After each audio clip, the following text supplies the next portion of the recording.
Nigga, this shit is hilarious.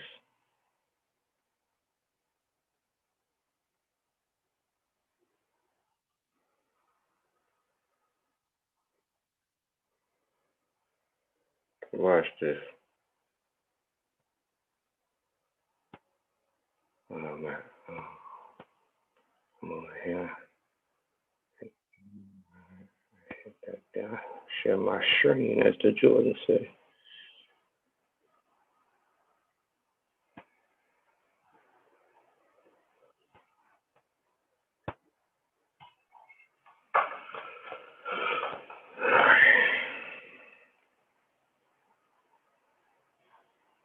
Alright, everything working.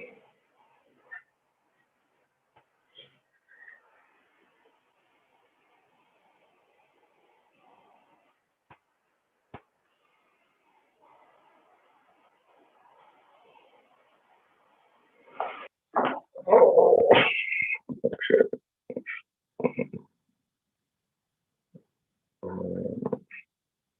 Do I wanna figure this out? Let's just get this ready, I guess. Put this right here. That's what it's called.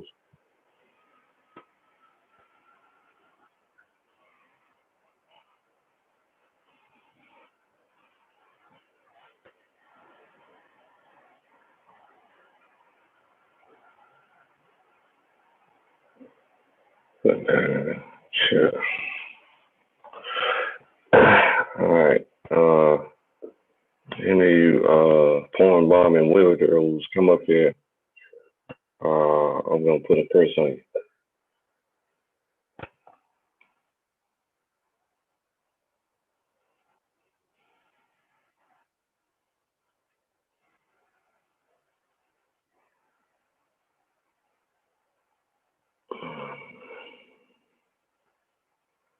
My screen, as the Georgians say, right? Hit that. Man, I'm up here trying to work. And I gotta have background noise when I'm working, right? So Georgians say, right? Hit that. It's funny shit. Man, I'm up here trying to work. Extreme, and I gotta have background noise when I'm working, right? So Georgians say, right? Hit that. It's funny shit. Man, I'm up here trying to work. Extreme, and I gotta have background noise when I'm working, right? So Georgians say, right? Hit that. This man perfectly destroyed these clowns, these two clowns right here, Clown A and Clown B. Look at Solar Face. This nigga is slaughtering them, roasting them, slow roasting them. I mean, he's roasting every sentence they say. Well, the Clown B is the one doing the most talking, because you know Clown A is just co-signing and giving him a pass in the black community, giving Clown B a pass in the black community. You know what I'm saying? But at any rate, You don't have a problem with that. You don't have a problem with them. They actually have money and power. You know what I'm saying? you That could really fuck your life up. You know what I'm saying? If they want to, they have the power to do that. That's you don't have no problem with that. Let's hear that. Let's hear the explanation now. Let's hear the explanation. On 19th Avenue in Dunlap or Central in Washington. Is that the worst? Is that the worst of your problems, bro? Let's hear that. No, but it's in. I'm saying that as a way to summarize the problem. No, I'm not going in on this. I see Jews controlling policy. By and large, they do bigger shit to affect people's lives. That's the point I'm making. Solomon, you recognize most Oscar. No, I'm not going in on this. Solar did. He did a good job. I don't miss Solar roasting us like this, boy. That man is ruthless, boy, when he start roasting. Well, show. That motherfucker, goddamn, boy. He gets you, boy. Let me see here. I'm too soft for that. Yeah, I'm too sensitive. You understand? So, that roasting, I can't deal with that. But I'm talking about, I can't do no better than what he did. He Shuckle, bro. I mean, yeah, the evil twin brother Esau and roasted him at the same damn time.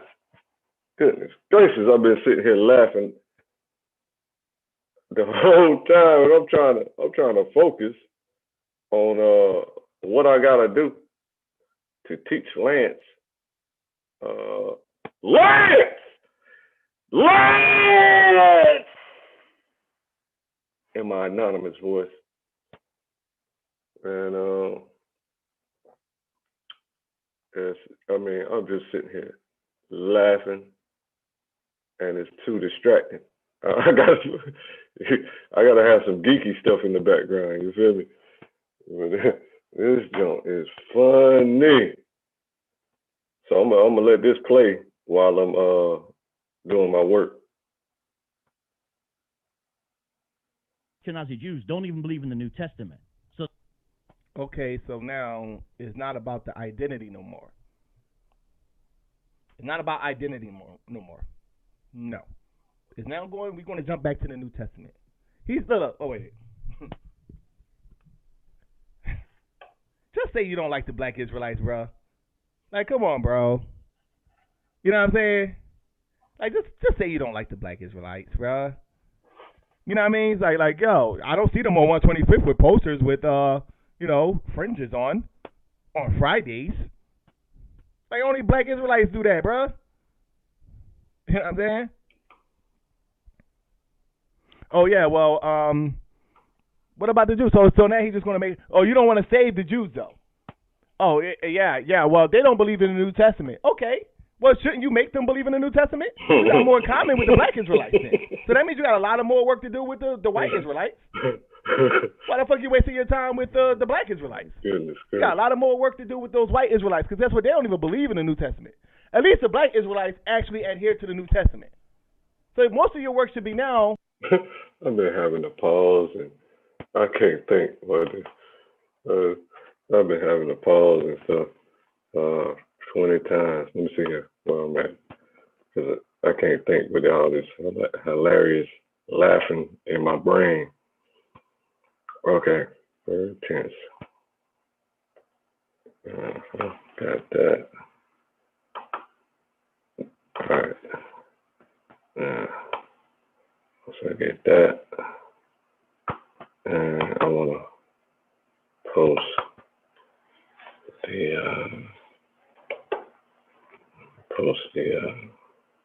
this right here. Post the verse.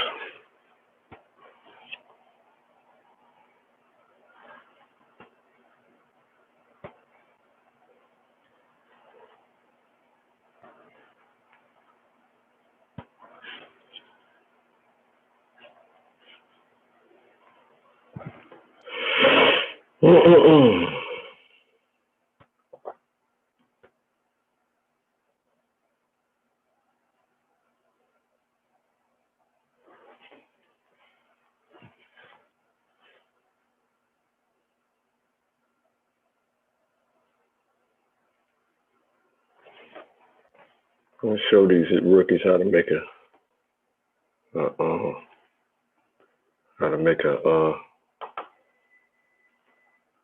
PowerPoint live. You know what I'm saying? These rookies don't know how to do that. I want the rookies to come up and win. You know, that's important. The optics of being a winner gives you opportunities that you wouldn't have normally had with the optics of being a loser. You understand? So I think you understand optics, big bro. So I'm not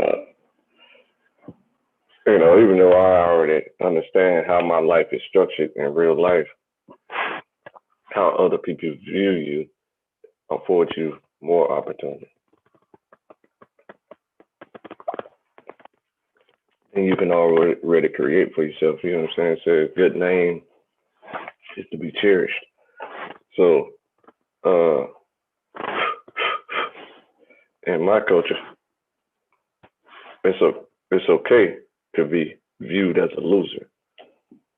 But so that is part of our good name. You understand? So you feel me? You feel me? FEEM me? You feel me? Okay. So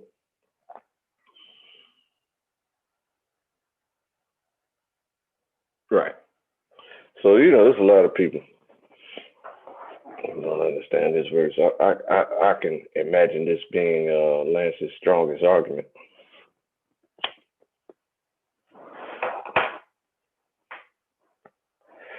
And I'm gonna slide on.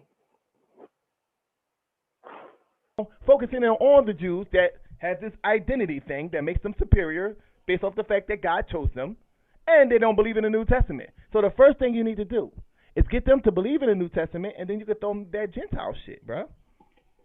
I helped you out. Buddy. It ain't about that, bro. You're lying. Oh, you don't want to save the Jews. Oh, you don't want to save them. Oh, no, I don't want to save them. There, yeah. I don't want to save them.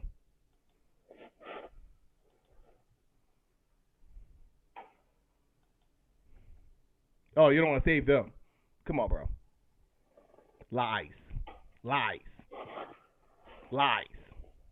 You're lying. Fucking liar.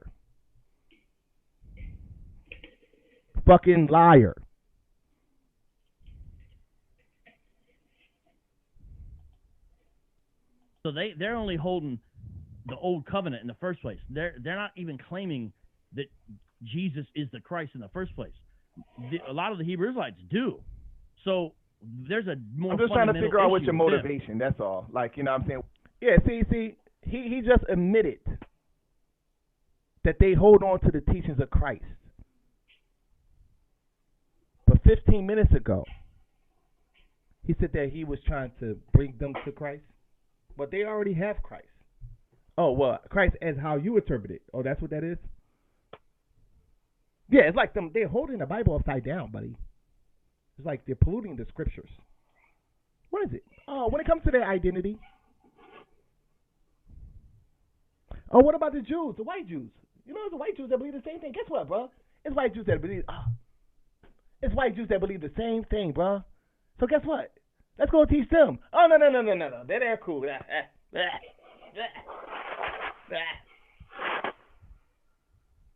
Nah, I'm cool. Yeah, they're already gone. They don't believe in the New Testament. I want to focus in on them. That's just totally disrupt. That's totally just uproot your whole fucking foundation of fucking deceit and lies. He's disgusting. Look at G Coon at the bottom, the space. He's probably thinking about Ninja Turtles and fucking Mighty Morphin Power Rangers and shit. Look at G Con and shit. I'm trying to figure out what is these Ninja Turtles they talk. He's thinking about Ninja Turtles. I didn't notice that. He wants to know why Raphael ain't in the back in the post. I wonder why he ain't got Raphael in the back there. Holy shit. That's what he's looking at. That's what G Con looking at. He's looking at. Bullshit. Oh man. What type of magic spell does Vocabulary Melon have over G Como? Why focus on the black Israelites when everybody else is doing the same thing? Well, they're not doing the same thing, Solomon. Oh. They're not doing the same thing, brother. I mean, in a sense, like they believe that they're the chosen people and they're operating on the fact that they're the chosen people.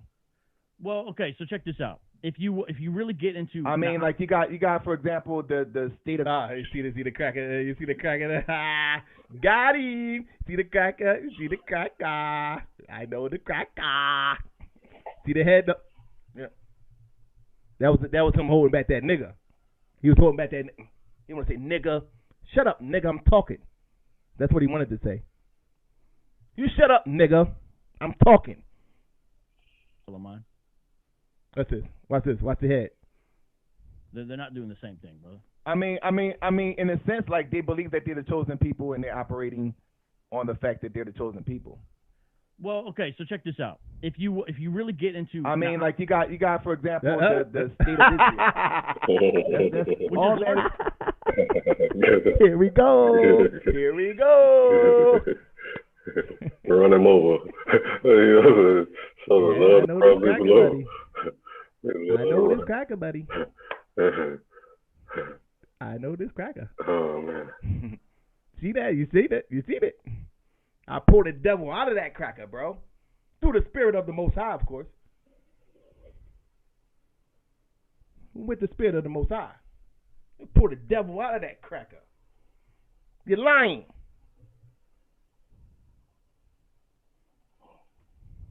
You're a liar.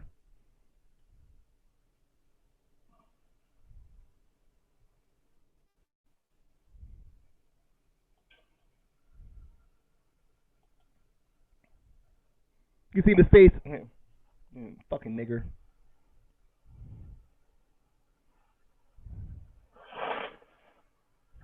Which is largely secular. And them pushing, the Muslims to the Gaza Strip and all that shit is kind of like a political, religious thing, bro.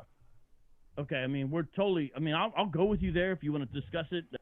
He's trying to now pretend as if those are two separate issues. Think about what he's doing, bro. Like what I'm trying to show him is, why are you worried about these niggas with signs on 125th Street that are identifying themselves according to the Bible as being the chosen people of God, when it's people that actually are affecting people's lives that believes the same thing? That's the question. So he can't even grasp that the fact that, that's more of an issue if you wanted to be dealing with what you may refer to as identity extremists within religion or whatever you want to call it. So now he's going to play a game. Now let's go right into the game he's about to play. He's about to play a game. That's fine. But no, I'm just saying from the standpoint of it's actually people that's doing more effective things that, I'm just trying to, once again, I'm probing because I really don't know you. I don't really know what is your intentions and what. Yeah, that's fine. I don't mind at all. The state of Israel is largely a secular state.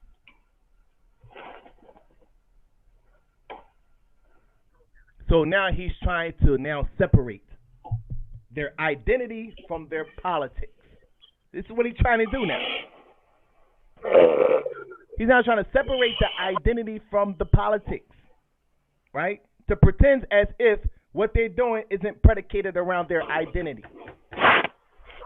So now he's protecting the white Jew. This is what he's doing right now. He's protecting the white Jew that we just agreed that believes the same thing, that they're the chosen people. He's not offended by that. And now, on top of that, he's about to protect the white Jew. So let's go. So the issues there are geopolitical, not really religious. The most hardcore religious Jews in the state of Israel don't even support the state of Israel because they believe it's an apostasy. So I understand what you're saying. Another point of reference, when they do the little head thing, they're getting agitated. So he's trying to act like he's getting in on me now. Yeah, don't you know, Solar? Don't you know that they're the Jews? They do the little head. It's like a little slight, John, yeah, you know that the Jews are, it's a geopolitical. So, it's not dealing with it. In fact, Solar, the secular Jews. You see me, I'm just watching the motherfucker. I see him. That's when I'm reading. I read his spirit. Because he's not going to tell you the truth with his mouth. You got to read his spirit. His spirit is going to come out with his how he reacts, his movements. You know what I'm saying? That's the spirit. You know what I'm saying? You could tell one of your best friends a mile away just by the way they walk. Oh, that's Day-Day. Because you know the way he walks. That's his spirit. You reading his spirit when you do that. You see him like 10 miles away. Like, you go way down the street. Like, who that? That's Day-Day. Yeah, I can tell by the way he walking. Showing up, that's Day-Day. Hey, read the spirit. But the state of Israel is not filled, really, with a lot of faithful religious Jews, really. It's just not the case. I know, yeah, but from the standpoint of them classifying themselves as Jews to even get into the land. Mm.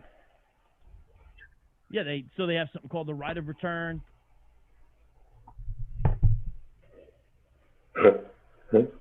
That doesn't have nothing to do with religion. The right of return to what? Right of return to what? What are they returning to? Oh, man. See, like we do all that shit. Oh, no, actually, solar is not religious. It's really geopolitical. But it's right return back to who is considered to be a Jew. That ain't got nothing to do with religion, though. Goofy shit, bro. The whole time, it's some goofy shit, bro. Shit's crazy.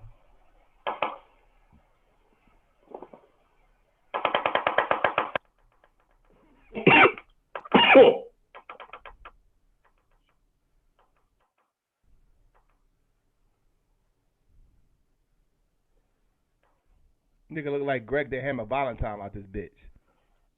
Pull up a picture of that motherfucking cracker. And, right, so what is the right of return predicated around? Well, remember, Judaism has always taught you could be a convert. So they allow converts as well if the certain conditions see are how met. he's like, see For how example,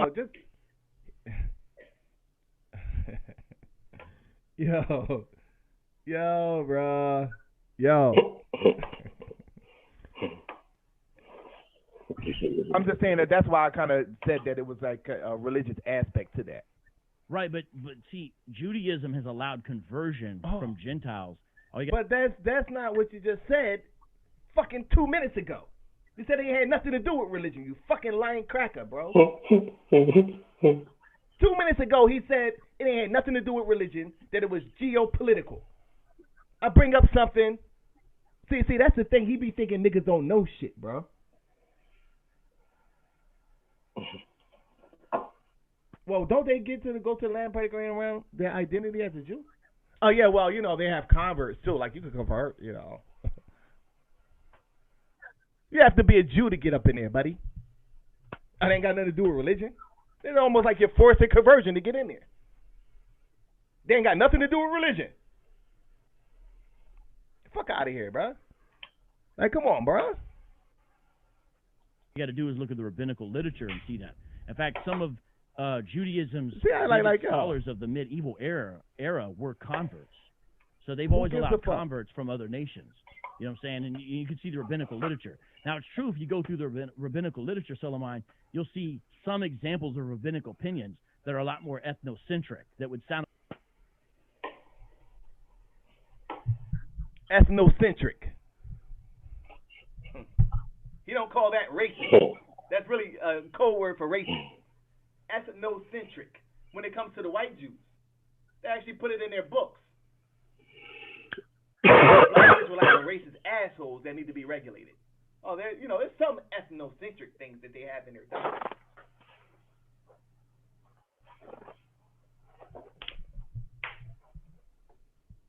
a little more Hebrew Israelitish. You will find a rabbi here or there talking about the other nations are going to serve us, and we're not so sure if Gentiles can be saved. But sort of the mainstream of rabbinical opinion. Now, I don't view any of that as authoritative. I'm just telling you sort of the history of the state of actual Hebraic thought. You know what I'm saying? And so you look at that, the rod of return is not merely like a lineage thing. It could be based upon other factors. And I think one example you can see that is what they did for Beta Israel. You know, saying Operation, I think it's called Moses or Exodus, whatever it was called, where they airlifted, you know what I'm saying, dozens. Yeah, I think I heard about that. It was Ethiopia. Yeah, Ethiopians, things like that. Yeah, and but the majority is Russian Ashkenazi Jews. Israel, my understanding of that, because I look at this, because I hear that claim, my understanding is about 60% of modern day Israel would be Eastern European. That would be a majority. And what I mean by that is Ashkenazi. You're talking about the Russians, things like that. Yeah, yeah. The other percentage is not. And all you got to do is, if anybody wants to see like the best way to see this is to look Jews, at look at the IDF. I mean, it's a mixture, but I know the Beta Israel is like the overwhelming minority, and I hear that they get oppressed there too, second class and this and shit. Well, yeah, as well. Well, but I mean, it's kind of beside the point. The reason why I brought that up was predicated around me trying to understand what would be your motivation even to focus in on Israelites, black Israelites brother, to begin with. I don't live in Israel. You know what I'm saying? I don't know any Sephardic Jews. They're disclaimer time. He don't know no say. Well, you didn't know no black Israelites until somebody came and told you. You didn't know no black Israelites until somebody came and told you.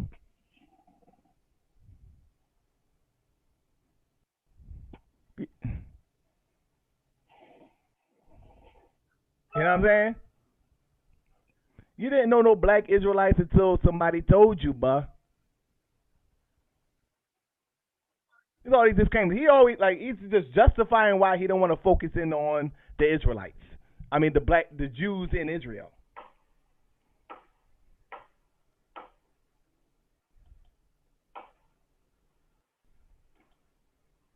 Their claims in many ways are really irrelevant to what I see. Here's what I do see.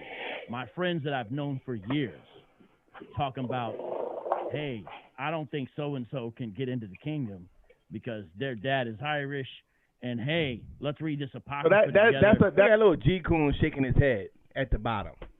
Oh, yeah, some literature that says that, but they're colonizing, bro. You got to convert to our shit.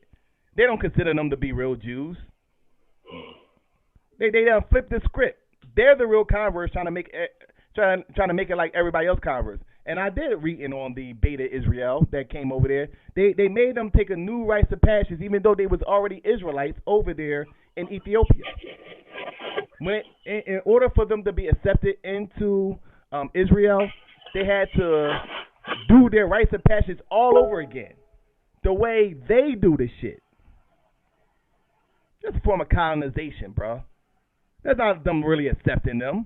They're making them acquiesce. It's a form of colonization, bro. You know what I'm saying? They disregarded their beliefs and how they practice being a Jew, if that's a nationality thing.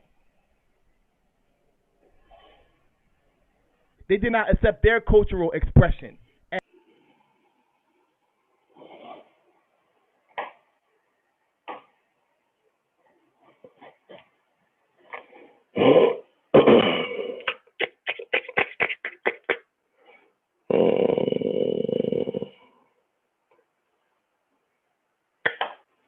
Let's see.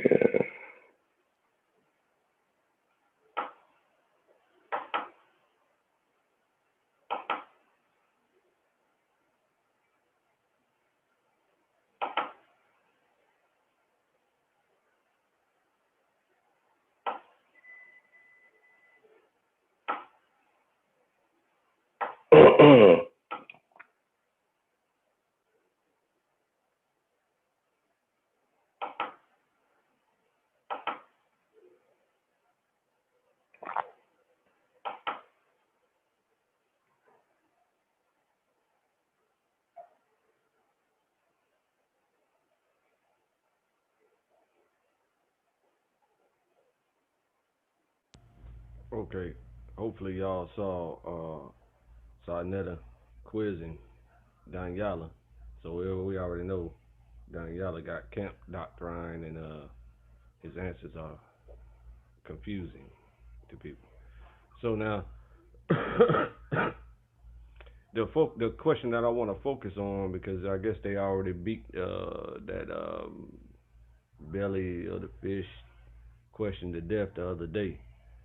But today I want to focus on when Sarnetta asked Daniela about God creating evil.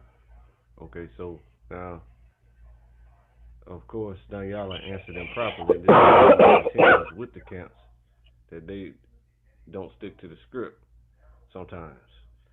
So the book tells you that God creates evil.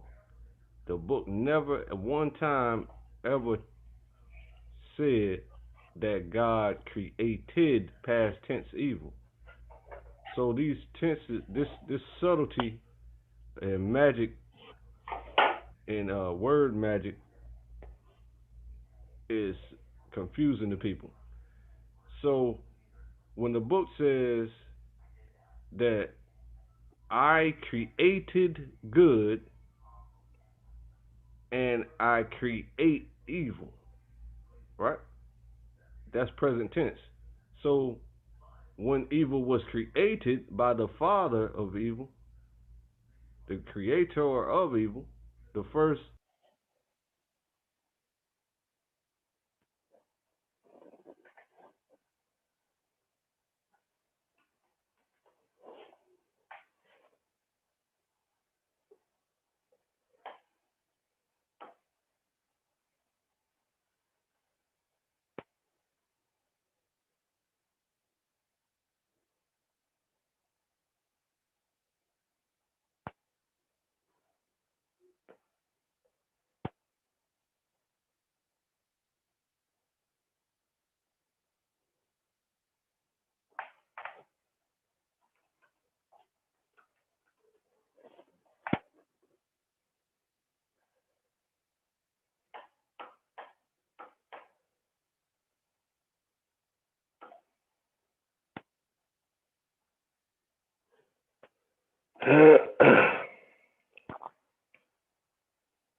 Couldn't find what? What?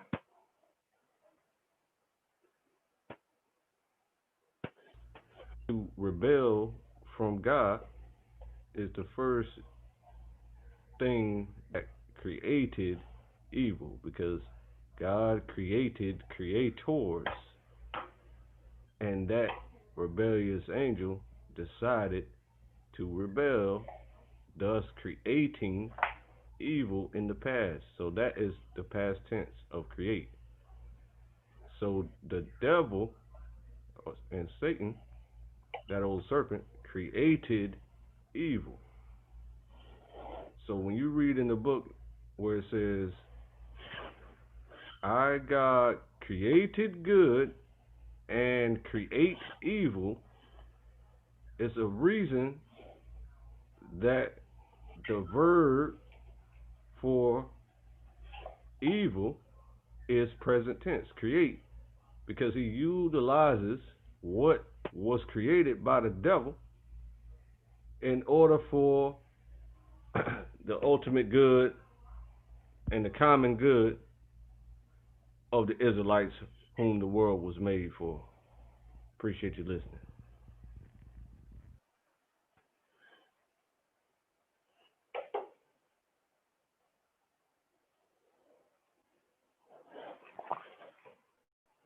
As Jews or Beta Israel, they frowned upon that. They told them they can't practice it that way. That's what they did. That's a problem for you. The problem that's not only a problem. The gospel. See? Here comes G-Coon. Here comes G-Coon. Here comes G-Coon. Here comes G-Coon.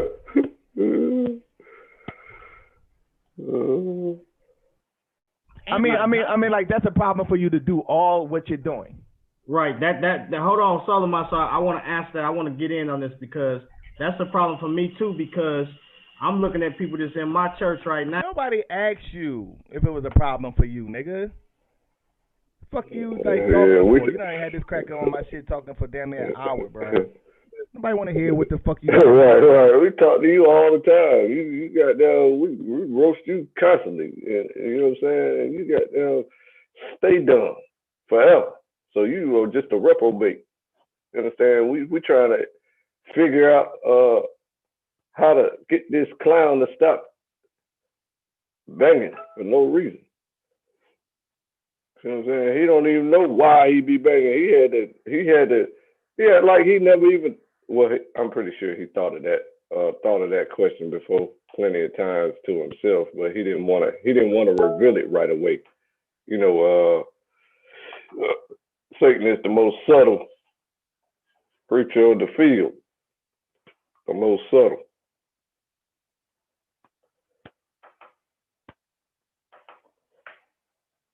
Subtle.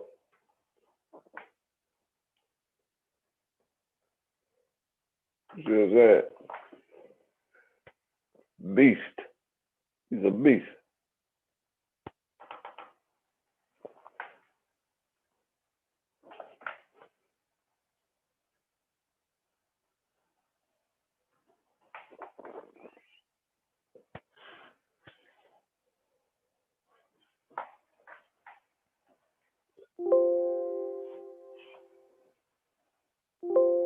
What the hell?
Oh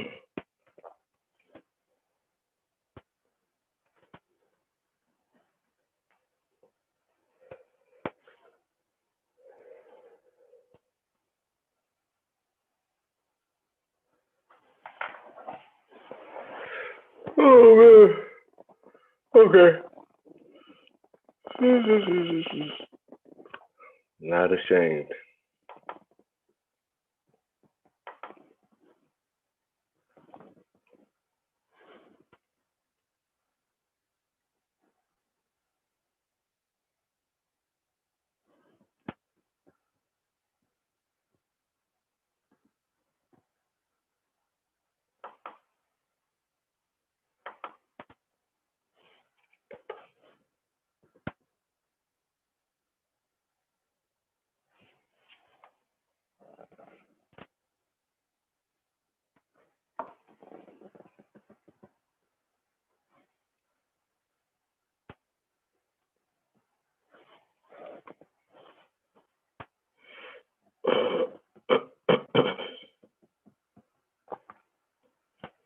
Let's see how the rookie tried to emulate.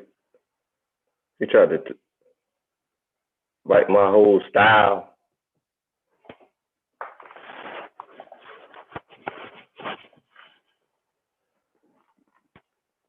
He tried to bite my whole style.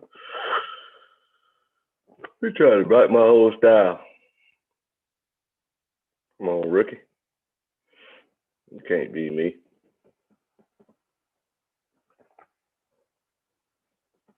I've been doing this. I just had to learn how to polish it up. And the truth always stands. You gotta learn how to get to the point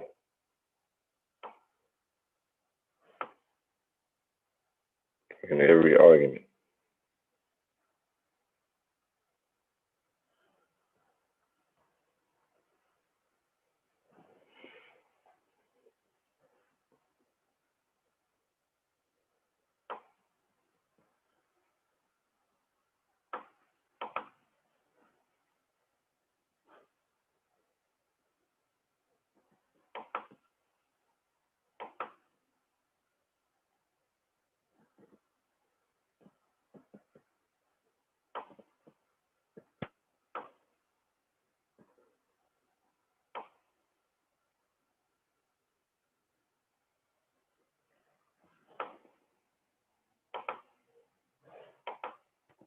Got to say, bro, there's a problem for him too. You ain't even doing shit but following this damn white dude with Ninja Turtles on his fucking wall. Now, just listening to these guys out. What's the Sonetta vid?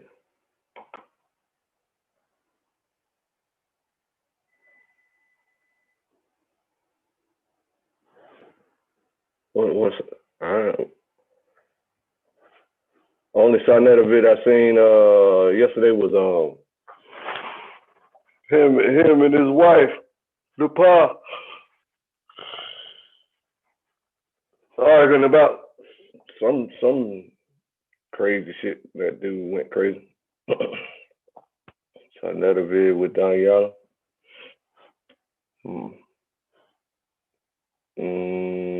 Nah, I didn't see that.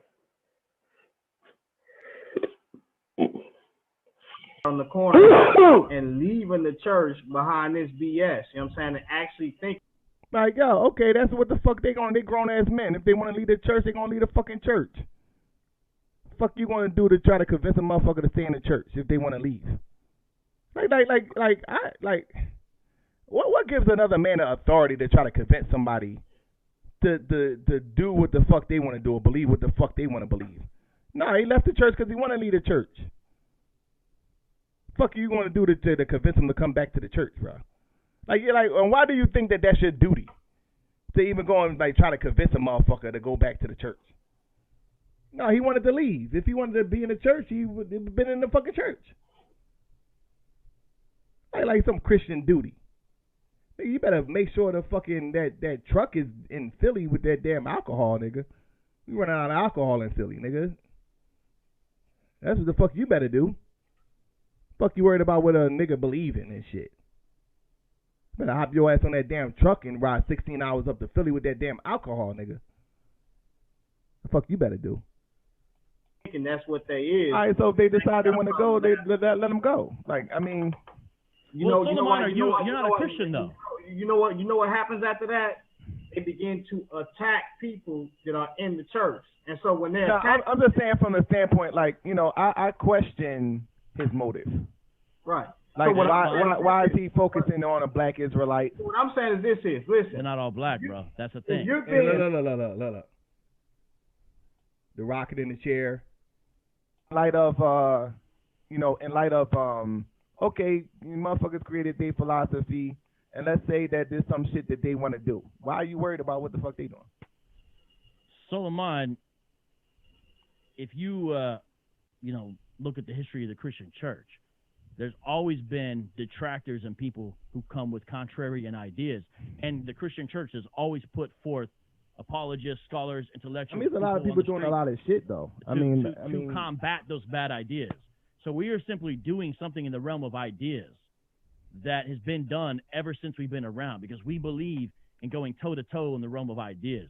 You're saying don't care, but Solomon, we believe that these men and women who leave outside, if they embrace a false gospel, their eternity is at stake. So see how he's telling you, like, he's just answering the question. You know what I'm saying? It's not even connected to the last question that I asked him. It's not even making sense. 1 minute is the identity. Next minute he's like this Christian crusader that's trying to get people back to Christ. Next minute is like this whole thing with I guess they're losing members in the church, and he wants to, bring them back to Christ. He don't know what the fuck he want to do. You may not believe that. No, I'm just saying, like, I mean, this is why I'm saying it. This is why I'm saying it. Israelites are really like a minority when it comes to, a particular faith group. I'm pretty sure, like, the Nation of Islam, maybe even in its deterioration, is like. I got the numbers, bro. I got the numbers. Still maybe. So you have a problem with Israelites growing, faiths, like Muslims. You know what I'm saying? Well, you saying the NOI is bigger than Muslims in America? No, I'm just saying Muslims no, not the NOI bigger than Muslims in America. I'm just saying, like, is it like Muslims? They are, I believe, outside of atheism, is probably the fastest growing religion for what I heard. Islam's so what would motivate you to focus in on black Israelites? Well, you know what I'm saying? Like, this is like these guys group. It's not a black thing.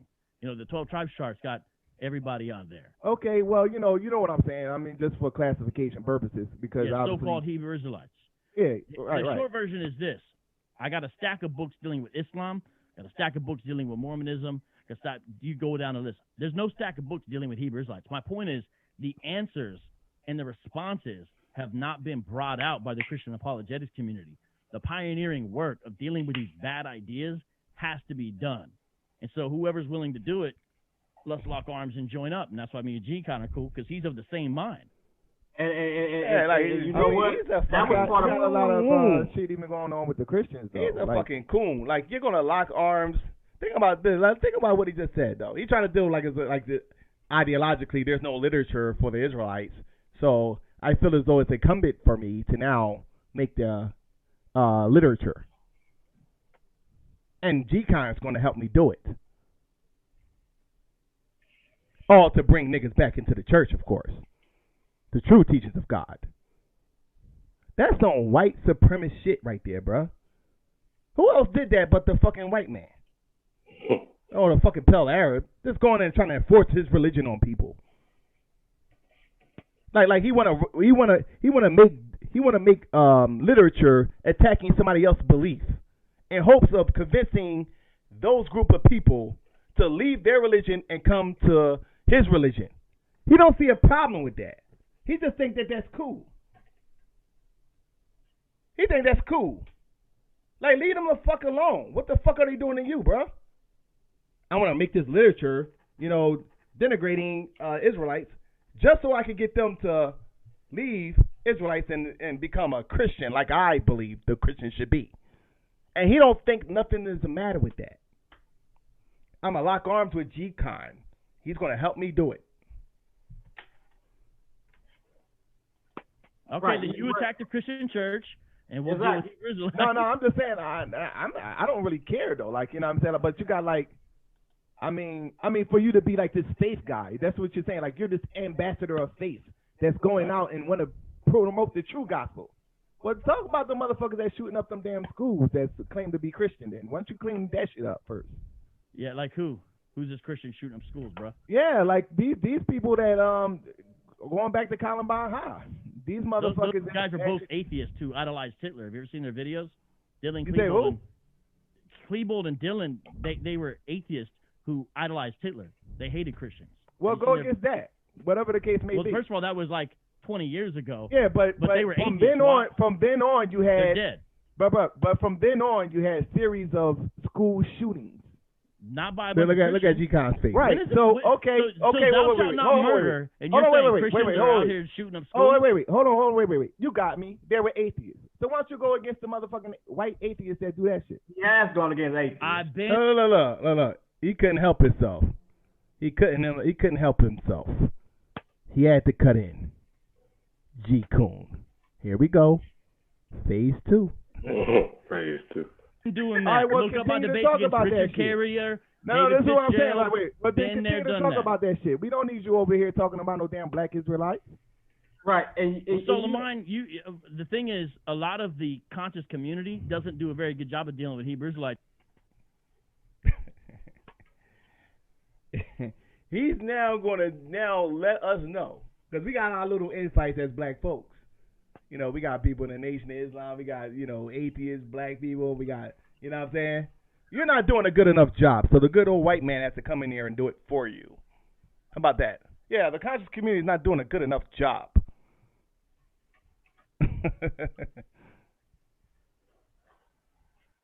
Read between the lines, you dumb niggas. You're not doing a good enough job, nigga. So I have to come and do it for you. Because they don't hold to They the Bible. do. I know. There's like a lot the of people out here that does a so-called good do. job talking about We black do. Israelites. So we're in a much better position. I to have deal somebody with on my channel that does a good job at talking about black Israelites. We don't need right, to and talk that about person no on damn your black channel Israelites. that talks about black Hebrew Israelites is in the chat room right now saying Hey, both G-Con, camps why are do right. you need him? Why do you need him? What was the purpose of? Listen. That person, Solomon, who you talking about in the chat room right now, is saying that vocab is right, and that's Lex 14. Okay, so that means we don't need this motherfucker. Right. So guess what? Evidently, he's saying he's big up in vocab. So So that means we don't need this motherfucker. Hey, so hold on, He Solomon. does it way better than vocab. Solomon, let me read Solomon, something. you don't know who I am, so how would you know? You're speaking out No, of ignorance. I'm talking to you right now. Yeah, Hey, so so how do let you know me- I do it I better? talked to you for damn near an hour. You didn't want to give me a straight answer. You beat around the bush. When I pierced enough, it was about some identity bullshit. It had nothing to do with doctrine and philosophical beliefs. Lex deals with philosophical beliefs. He deals with the history. He deals with a lot of other things. He don't deal with the race identity aspect. You know what I'm saying? That's you so focused in on.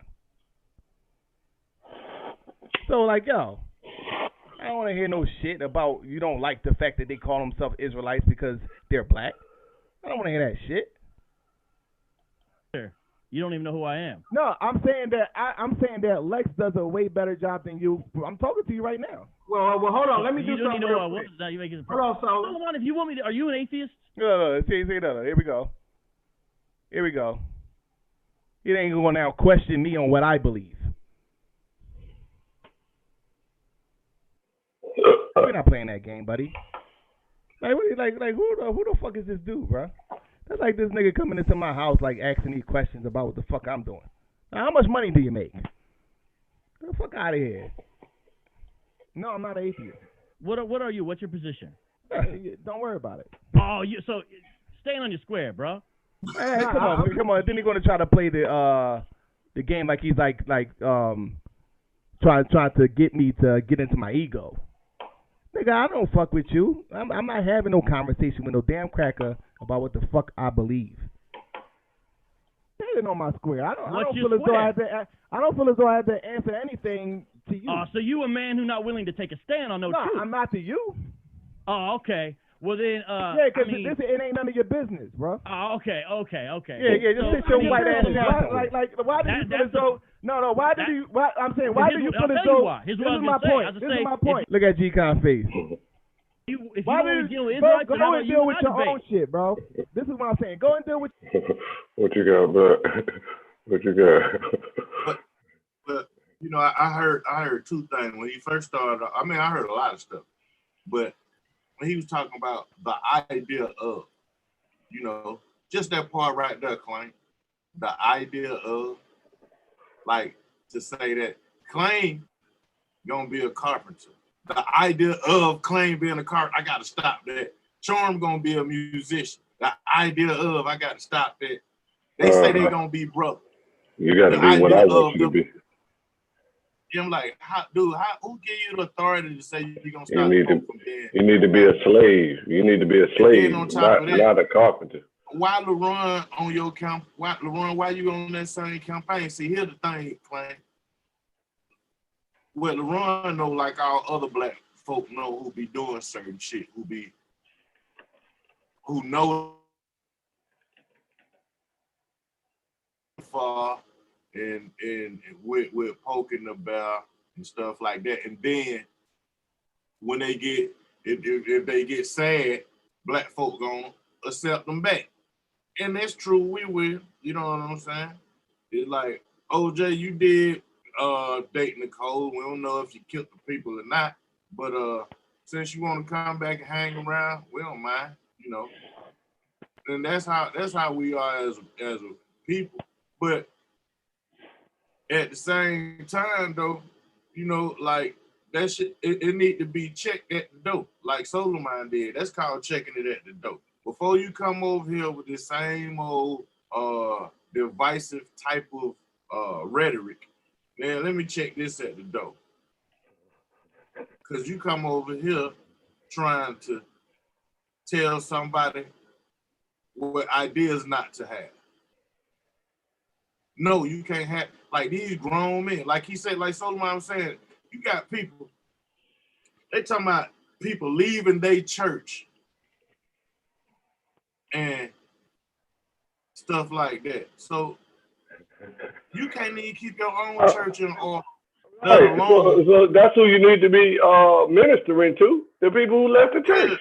Why are you talking to us? We ain't go to your church and stand outside in front of your church. Hey, get out of that church. We seen people do that before, but they don't change their mind. Yeah, right. And Israelites definitely didn't step up to their church and demand folk to leave out their church. Mm-hmm. Then they used the misnomer Black Hebrew Israelites, which is a buzzword for the police and stuff like that, to make everybody seem like they radical or trying to harm people. And they know these people believe in Jesus, Moses, and all this stuff claim. So these folk ain't trying. I don't care how much conviction they use in their voice. They ain't trying to hurt nobody. You got some folk who new to it, and they probably still set in their street ways, or they, you know, they wicked stuff they got to come up out of. So you can't try everybody of the faith. You know what I'm saying? But for the majority of it, General Yohana and Elder Rakar, they ain't trying to be with nobody, man. Come on. Right. That's a fact. So that they just making sure they keep their self-defense high. That's what that's about. That's why they strapped up. Right. And ain't nothing wrong with that. Ain't nothing wrong with that. But they at all. They sweethearts, if you will. They believe in Jesus. They believe in feeding their brothers and sisters. You know what I'm saying? That's some good people, man. You know, whether what they believe in or not. But idealistically, they can't believe how they want to believe. And he's on a plight to stop them from believing how they want to believe. Like, man, come on. And then LaRon campaign make it seem like folk just violent. So if they just that violent and they got the wrong idea claim, why in the hell they marching that lady down the middle of the street with them to go look for them folk? You don't have no lady in the middle of no battle like that. Asking me, I don't know why they. I mean, I guess to show a difference between the women. You know what I mean? Like how we don't allow women to get in a physical, be close to a physical confrontation like that, and they do, like as if that's some type of liberating thing for them. Right. And ain't nothing liberating about that. Nothing at all. Ain't nothing liberating about that. Nothing. and you know, it's one thing to say, let the lady teach you whatever. But she could teach all she want to. All she want to, in my opinion. Me too. But the thing about it is this right here. While you teaching, don't be combative towards a man. You can say stuff about the man if you feel like a man is out of order. But you go from scripture to doing something personal, to being personal. Yes, sir. I mean, and she slick with the mouth, non-stop slick. Right. And it's like, okay, lady. Now, you dealing with, okay, it's one thing to say you gonna go at the Yahweh war machine and most of these folk gonna bridle their tongue about calling you out your name. But it's another thing when you talking about going at folk in that debate league that don't believe in the Bible and already cuss out God. If they cuss out God, I know they're gonna have some choice words for her.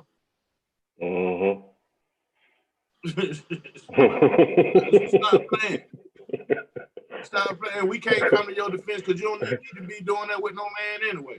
All right. Then let's go to the next point he was making. So Solomon say, why don't you do that to the people, the Christians that do the school shooting and stuff? He said Columbine. Oh, that was 20 years ago, as if it stopped after Columbine. That's how these people they so smart they dumb, because we understand that. We understand that he mentioned a famous school shooting in order to set the narrative that school shootings happen. That's it. So simple. But what's wrong with this man trying to ask you, what do you do that's antagonistic? He gonna go on to say stuff like, well, I was going against the Muslims first. So what? You know what I'm saying? So what, you were going against the Muslims first? I was going against the Muslims, and when I was going against the Muslims, somebody turned me on to the Hebrew Israelite, whatever. And so the man got to ask him about Israelite. I don't know no Sephardi Israel. You don't know no damn Israelite either. You don't know none of these people, man. You just bothering folk. You going around the internet bothering folk. They didn't want to have the nerve to write a book about it. And see, one thing that we have to understand, and I'm glad we do have people amongst us like Brother Josh who also write books to combat against that kind of stuff. You know what I'm saying? Because you have folk like him writing books, and if his book the only book floating around, like, so we talking about Hebrew Israelite stuff. If his book the only one floating around, then you got to have somebody who writing the books to combat it. And by the idea right there, it's like, okay, so I see him, I see Rabbi Lewis. I say, maybe I need to get into writing this Hebrew Israelite book stuff. Because for some reason, it seems like, you got some cats, these cats trying to paint a certain narrative. Then the ones who wrote books like, okay, so none of them niggas can't, to me, in my opinion, can't trump Dr. Ben, we the Black Jew. Is gonna be the oldest. When you talk about 100 years ago, people look back on the tapestries we wrote about ourselves here in America. That's right. He is gonna be the oldest. That's what they're gonna do. They're gonna try to figure out who who talked about it at that time frame.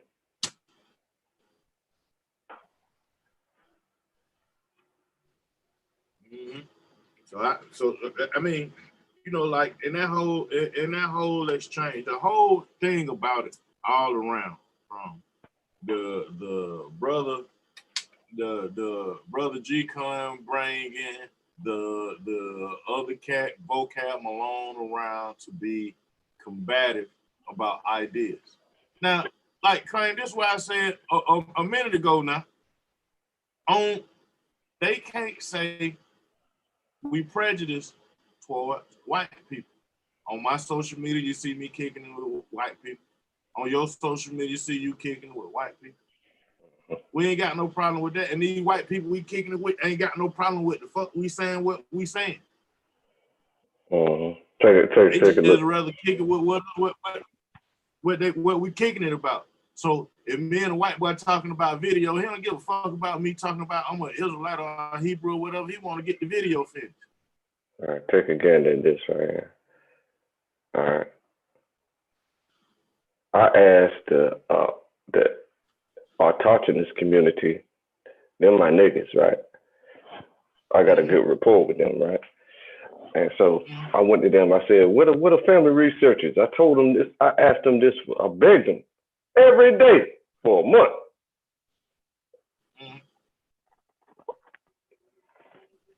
I said I need people to do family research on my site.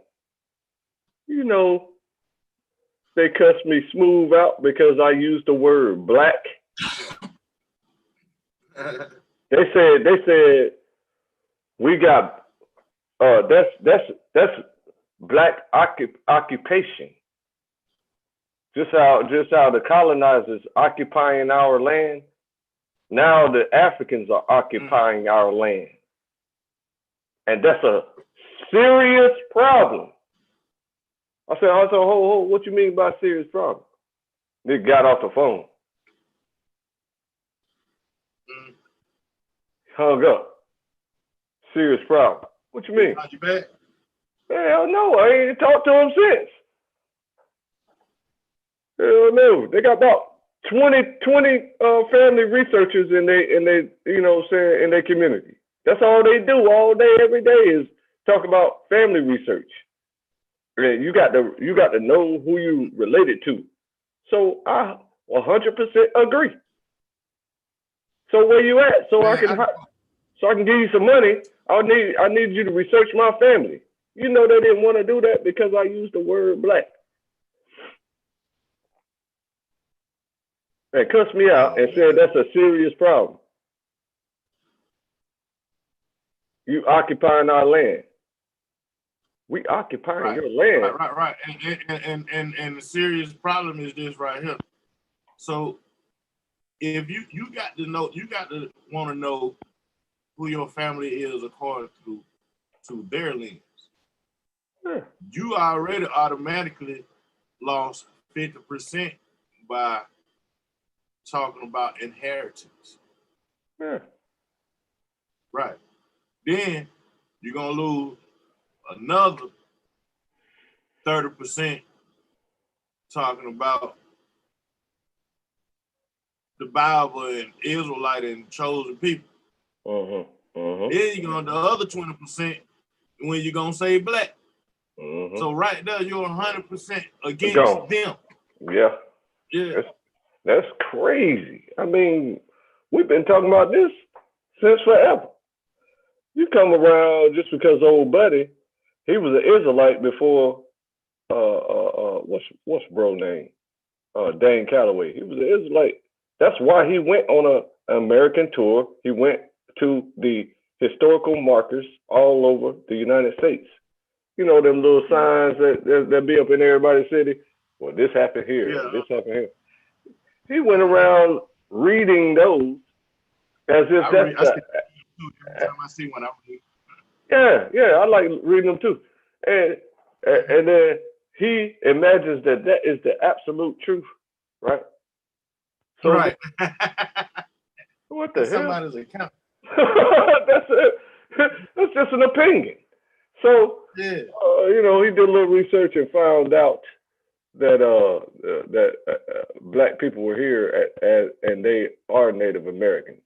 Okay, so everybody know that, especially Israelites. We've been talking about that for thousands of years. We say that the Native Americans are Israelites. The famous camps been teaching that for. That's how you think I learned it. You know what I'm saying? So they got the citations for it. Ain't no need to them go on your own to try to figure out shit when people have already figured shit out. You see what I'm saying? And then they give you the citations for it. And then you see the exact quotes. You see the old paperwork. You see the original documents and all this stuff, and then people writing it down. Come on, man. You know that Native Americans are Israelites. That's automatic. You know what I'm saying? I know they call Americans. I know that. And that's why they have Israelites in their community. But they too are anarchists. They don't want no leader, and they just want to just live. Okay, that's cool. Just live. But there's always going to be a government in place, whether you just living and doing your thing or not. People are always going to rule. Yeah, I mean, you dumb or you stupid. What's the problem? Which I got to figure out how I'm going to respond depending on what you are. Is you dumb or is you stupid? A lot of times they stupid. Cause a stupid person feel like they can come to your house and rent. You know what I'm saying? You see what I'm saying? And how you gonna, man? Go in on that, man. So yeah, right. And when you look at it that right, it's okay. All right. How you gonna come to my yard and tell me where I need to be sitting my tails and how my car in my yard? Oh my God. Now we only talking about my yard, let alone a whole damn state and country. So in my yard, I'm gonna be in my yard. I got to be the ruler over my yard. Right. So, oh no, I'm on your yard, but you can't be oppressive now. You can't do what you want to do on my yard. You can't do what you want to do at my house. Same thing if I was at your house, or at least I'm expecting I couldn't do what I want to do. Right. You know, you got some folk who push the issue of doing what they want to do to the point they become belligerent on how they handle you. You know, and that's why rules are set. Rules are put in place. Like, you know, I can't stand the climate of the police, and now in a lot of my life, I never liked the climate of the police. But I know that those rules are in place because not for the little petty stuff that I might do to get into it with the law or something like that, you know, but with the macro stuff, folks. You know what I'm saying? Like, put it like this. If it wasn't no law and you had a dealing roof, it'd be a bunch of them. You know. Yeah, right. You see what happened over there in Oregon. Right. Man, and the people was killing. They was killing people that was trying to come to their place and make residence there. That ain't how you found a city. You don't just block off 5, 6 blocks within a city. And then the feds come take it back. Say that there's no law within this location. Man, when I say what, you know, the sad part is when them feds was shooting that family, man. That was the sad part of me. Now, folks might say, "Black, you don't supposed to have no compassion." But yes, I do. That was like, you know what I'm saying? Like, damn. My empathy is just right here, like, damn, bro, y'all wanted the land that bad. Oh, y'all wanted to be so separated from black folk that much to where y'all were willing to have a standoff with the cops. And the cops want to have authority so bad, they don't care what your skin, shoot you dead, cold blood, no matter how many cameras aimed at. You know what I'm saying? I'm like, that's right. That's right. Ain't no empathy in America. So that's my emotion on the whole thing, not the love for the white people or the police and all. They're just looking at the whole situation all the way in a broader scale. Like, dang. So y'all hate us that much to where y'all would have a standoff with the cops. And the cops want authority that bad, that they want to maintain control that bad to where they'll shoot their own colored race, cold blood in the middle of the, for they matter, in the middle of the snow.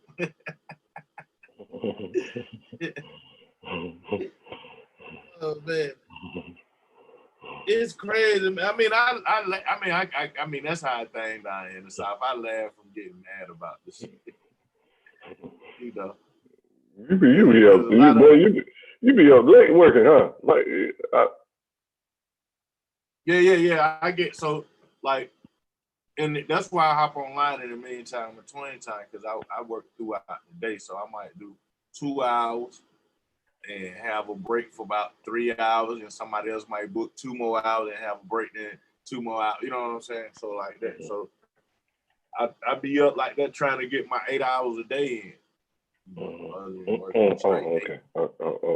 So that's how you discipline yourself. You discipline yourself to work at least 8 hours a day. Yeah. Yeah. I mean, I would do it. I would do it at somebody's job. You know what I'm saying? If I worked at somebody's job, I would be obligated to get. I would be obligated for 8 hours. That's the only way I think. I think what the thing is like 40 hours a week or something. Ain't that the standard? That's right. Absolutely. Right. Yeah. So that's how I look at it. You know. And then anything over that is time and a half. You know, for my case, you know what I'm saying? It is extra. You know, when I get over, I can do this now. I can do that now. You know, more or less than looking at the standard 8 hours a day to 40 hours a week, and you know, putting that towards my living expenses. So when it's 60 hours a week or something like that, I could put that towards upgrading equipment or something like that.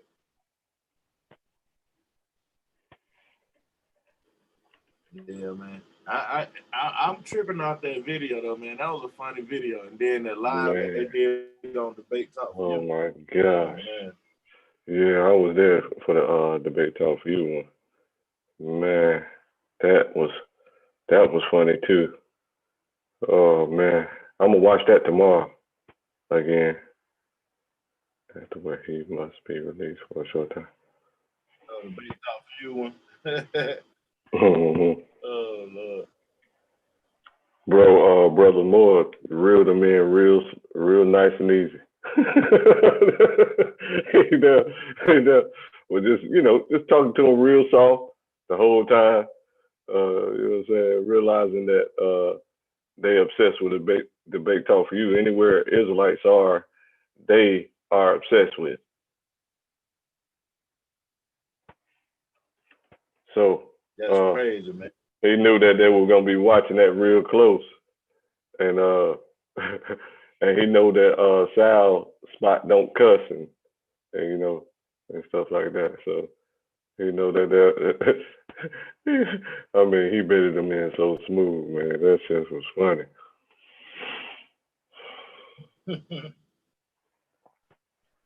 No, Elder. We're not gonna do that here, Elder.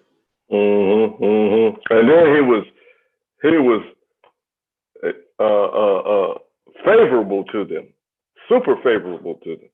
You know what I'm saying? Like they call that fair when you're favoring them speaking. You see what I'm saying? They call that fair. But he did. He's a mad genius. He's a mad genius. He did that on purpose. So now he's thoroughly flushed out. He's gonna have to get on a table and argue these ridiculous points he be making. He got to do that. As if he doesn't, and that's gonna help him sell books because he's actually engaging us. So he knows that that's got to happen. He ain't got no choice.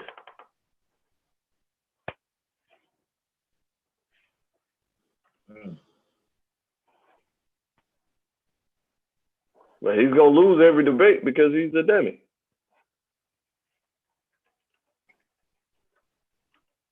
So what are they supposed to be debating it and about what? Man, they set up. I think they only set up like one debate with Yara.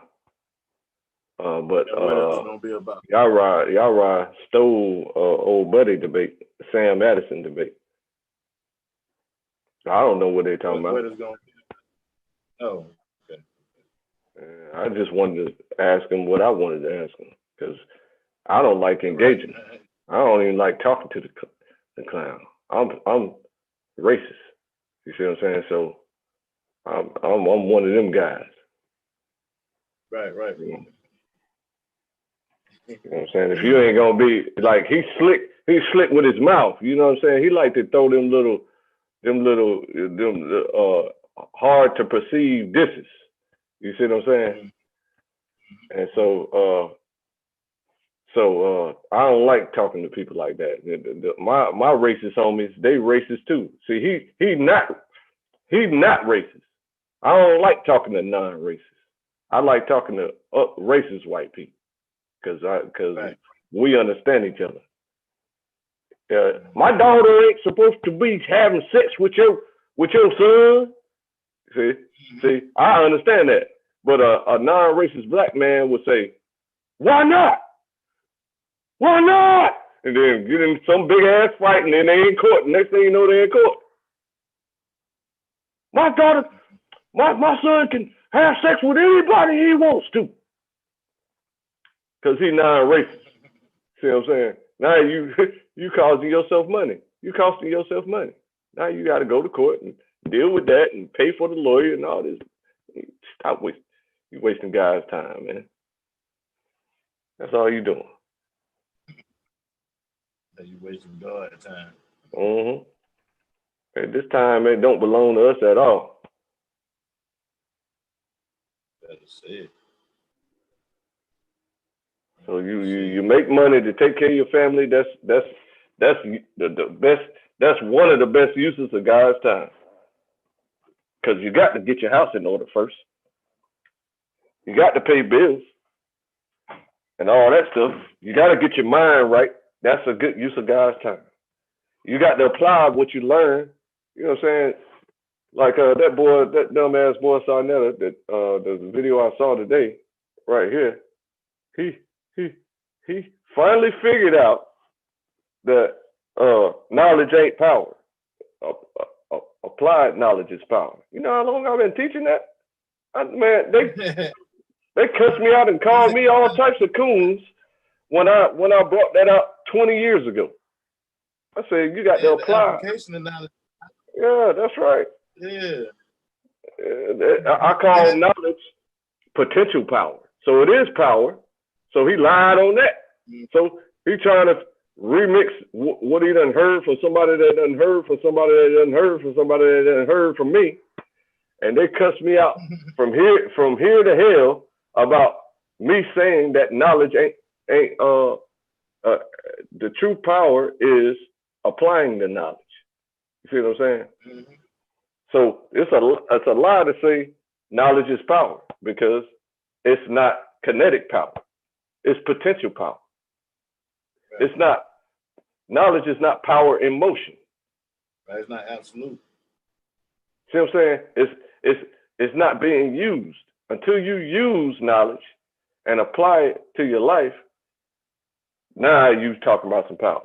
Now you meet success. I got that from the Bible. It says it's only like one of the few references of success in the Bible is that thing. You see what I'm saying? Let me show you. This how I figured out that knowledge is potential power, success.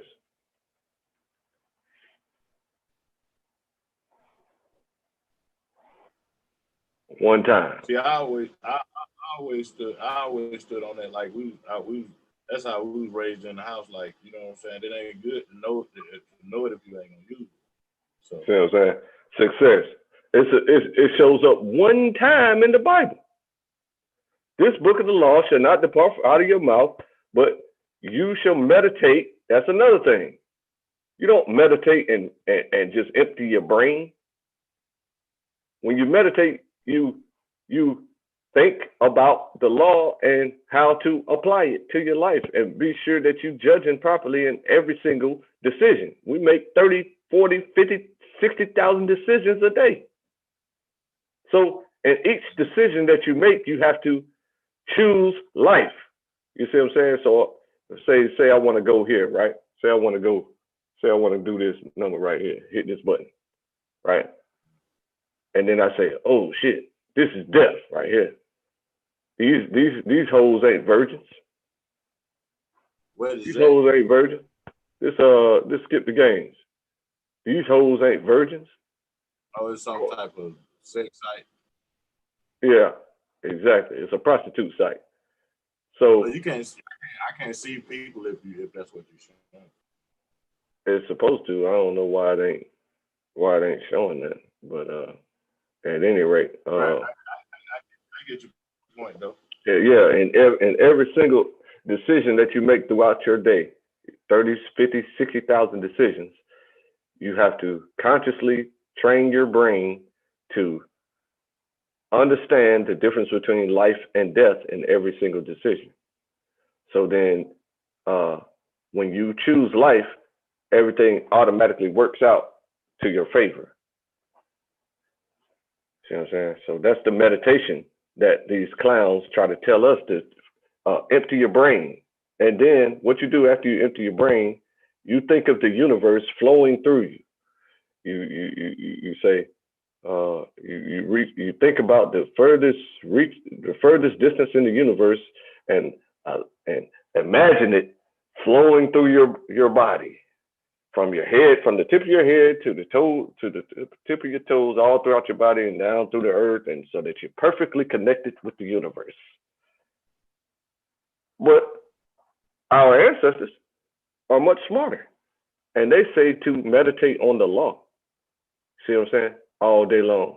So what I'm saying makes more sense to me, because out of the 60,000 decisions that we make a day, if you consciously figure out the difference between life and death after you learn that, and then in each decision, you choose life every single time, everything works in your favor. This is the law of attraction that excludes God. That's why I hate law of attraction. That's why I bang on law of attraction, because it's true that you can attract anything you desire. That's a fact. I'm breaking up. You say I'm breaking up?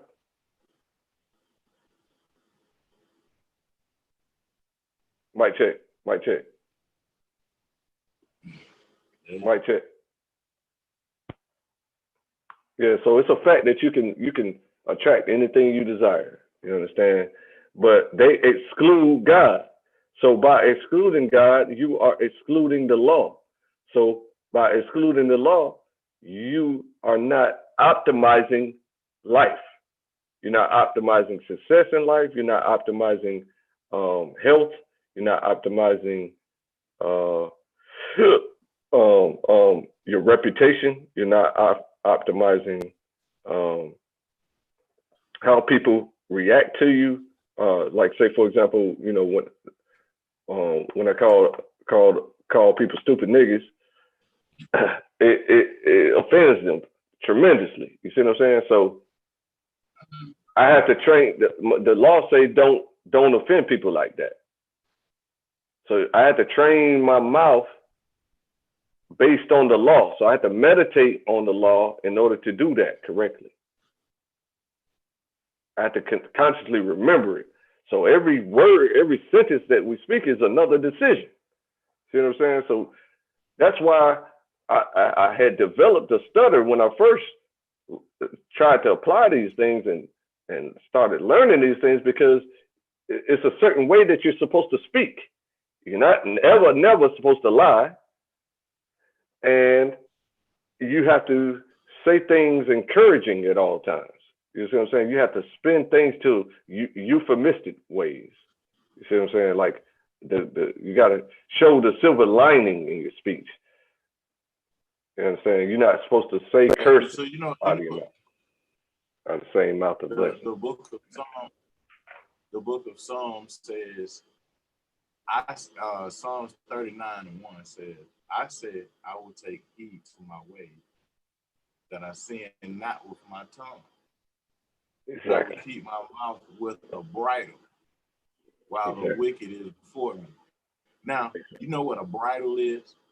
Yeah, and listen to what you just said, though. Yeah. While the wicked are before me. Yeah. Because when you bridle your tongue, you don't push that button of their emotion that causes them to try to kill you. Right. Because only the wicked want to murder people. Right. So if you never interact, go ahead. That's why you got people say, keep your peace, say your peace. You know what I'm saying? That's right. Say that you got this. You know what I'm saying? And that's a form of keeping your peace. By writing your, you know what? Exactly right. And you can have a peace of mind by not saying the little piece of information that you want to share. Oprah Winfrey said it best when she was going against some folks. She said, sometimes the truth is negative, even though it may clear up a situation. You know what I'm saying? Mm-hmm. So a lot of times you have to, bridle your like, cause some folks saying, "Well, I told the truth," you still cause a negative situation with your truth telling self. That's right. Yeah, you made it worse. You made it worse. Because all this information in the Bible that makes you super wise, right? A lot of it, the majority of it, is for your personal change and your personal behavior and your personal elevation to cause success. So it ain't for you to go and try to force somebody to think like you think. And that's not your job. See what I'm saying? You just need to be taking care of your own behavior. And fix that. Fix yourself first, nigga. See what I'm saying? But then once you get over something, like I'll say I was a crackhead or something, right, for 20 years. and now I'm sober for 15 years, 20 years. See what I'm saying? Then I can tell another crackhead how to stop smoking crack. Because I done figured that out. But you say again? My internet is crazy. It keep kicking me out, man. I'm gonna get it. Yeah, go out and come back in. Okay. So now I know how to tell somebody, this all you need to do, man. You know what I'm saying? Blah blah blah. You change this people, places, and things. You change your surroundings and this, that, and the third. You do this, you do that. You know what I'm saying? I ain't never smoked crack before, but somebody who has can tell you how to stop smoking. See what I'm saying? Like me, for example, I used to sell drugs, right? So I could show somebody clearly and easily how to stop selling. You know what I'm saying? Because it's hard for us to stop selling because we're addicted to the lifestyle, for one, with the easy holes everywhere. For two, we get emulated respect. You see what I'm saying? Around everywhere because we hood rich. And then, you know what I'm saying? There's a sense of defense follows you around based on your reputation or how you handle things. You know what I'm saying, in a physical manner, because in the man's world, it gets extremely physical all the time.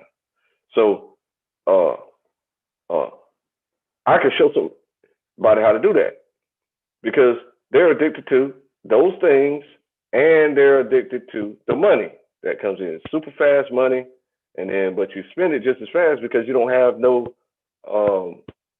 you don't have no financial discipline and no financial training about credit and all that stuff and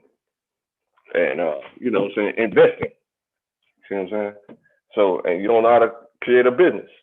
You know what I'm saying? To keep your money coming in and stuff like this. So uh, it's very difficult for people that don't have to think because drugs sell themselves. So you don't have to think about it. It's just like you just tell people that you got it, then they try it out, and then they tell everybody else that you got it because you got that fire. You see what I'm saying? So I could show somebody very easily how to stop doing that because I know how to replace their income with a business. Because drug dealers have these particular skills that a lot of people don't have. So uh, every big time drug dealer I ever met that stopped doing that became a millionaire instantly. You see what I'm saying? Because when they big time, they have these particular skills that show that makes them successful. You see what I'm saying? So when they remix their wickedness to righteousness, then they instantly become millionaires. See, I wasn't never big time. I was just a little small time guy. You understand?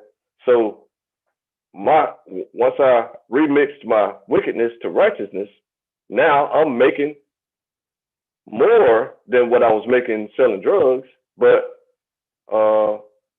that's because in the legit world, there's way more money than in the wicked world. You know what I'm saying? So that stuff is very easy to demonstrate, and it don't take a whole lot to figure out how to work in the legit world at all.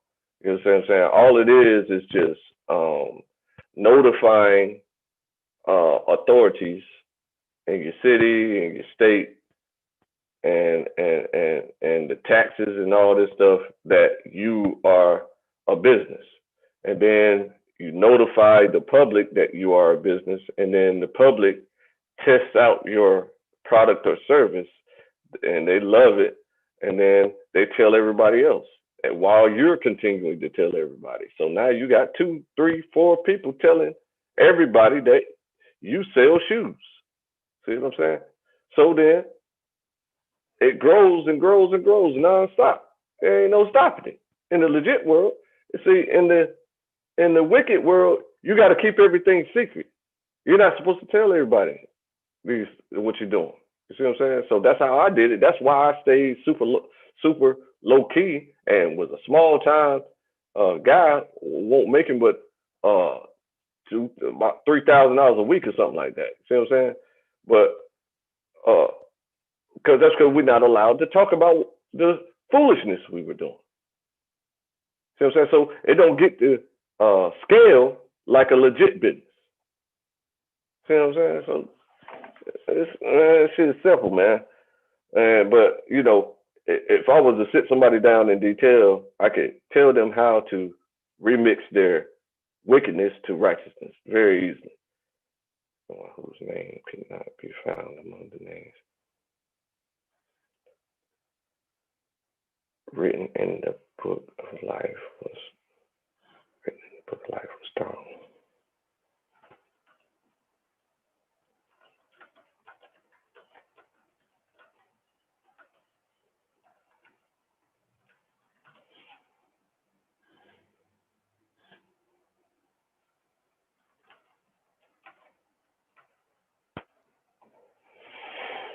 Yeah, I'm gonna beat the brakes off of Lance.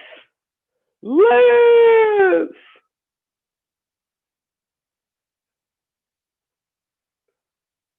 It's gonna be easier than my first debate at season 3.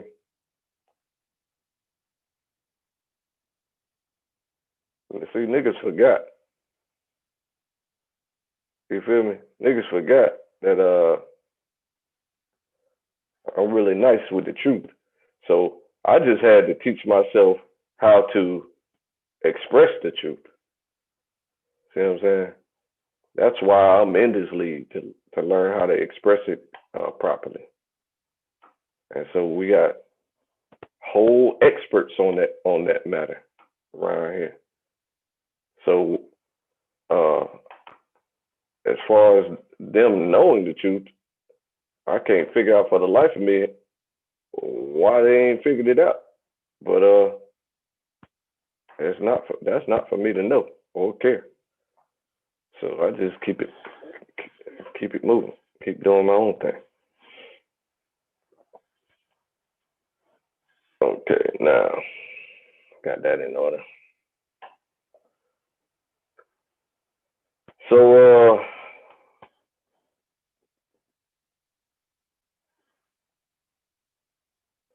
black situation. Okay, now back to this. With your own shit. Don't be coming over here talking about black people can't be fucking Israelites. They be what the fuck they want to be. You go and talk to the motherfucking African Jews and fucking the planet up before you come over here with your bullshit, bro. You can be whatever you want to be? Okay, yeah, you could be whatever you want to be over there, bro. Okay, then Rachel Dozo's black, according to you. Yeah, what you bringing that shit up for? Because I'm saying you can't imagine your identity. You're sitting up here like imagine their see how he went back to identity.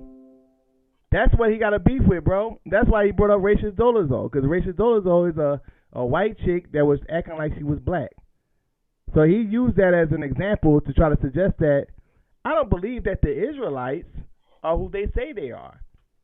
That these black Israelites aren't the real he keep going back. people of God. That's all you had to say from the beginning, bro. Yeah, you're fucking racist, bro. Yeah, you ain't got no problem with the fucking white Jews saying the same thing, bro. Hold up. Fuck out of here, bro. Check fucking mate. You're sitting up here feeling as though you have like the authorization. Yeah, he kept reminding us that vocabulary melon keep going back to the identity situation. That's going back to the race over and over and over again. Keep bringing up race. It's because he's a fake. I mean, he's a Jewisher. He's a Jewisher, right?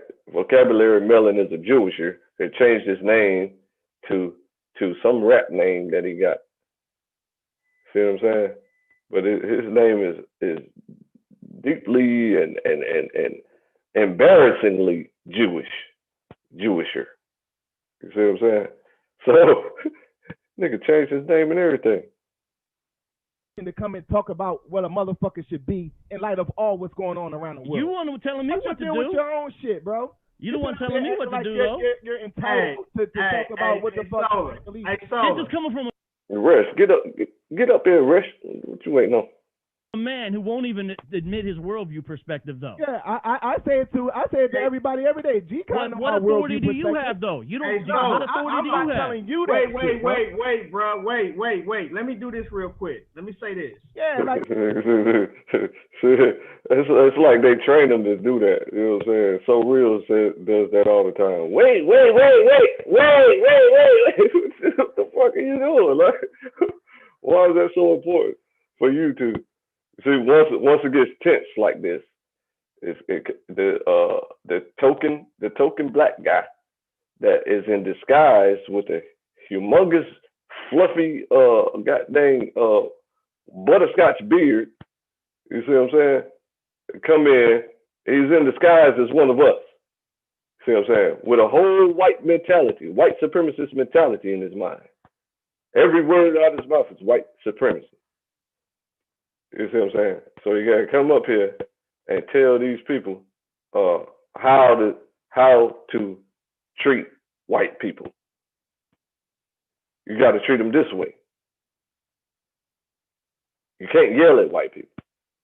You can't have a differing opinion from a white person. the white person must be correct. Man, if you don't get find something to do. No, G-Con, because he's a fucking snake, bro. Nah, No, bro. Listen to me, G-Con. Look at that cracker face, man. Listen to me, bro. No, listen to me, bro. Sit on some real shit. I already knew. I gave him an opportunity. He's doing that white man snake shit, bro. He's attacking black Israelites because they're black Israelites, bro. Yes, he is, bro. And he's trying to hide that shit, bro. Hold on, bro. Listen. He never gave me a clear answer, bro. Leonard. With all due respect. Leonard, you're right, boy. That man cannot rap. I don't know why he even.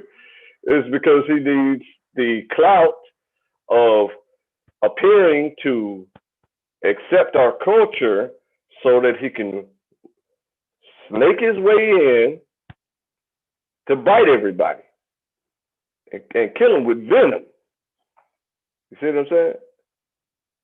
They want to put us out of business. That's just what the same thing that clown coon, what's his name? G-Man. G-Man came around, you know, he instantly contentious. So he's not even hiding the fact that he's super duper contentious, but he's obviously a black man with black skin.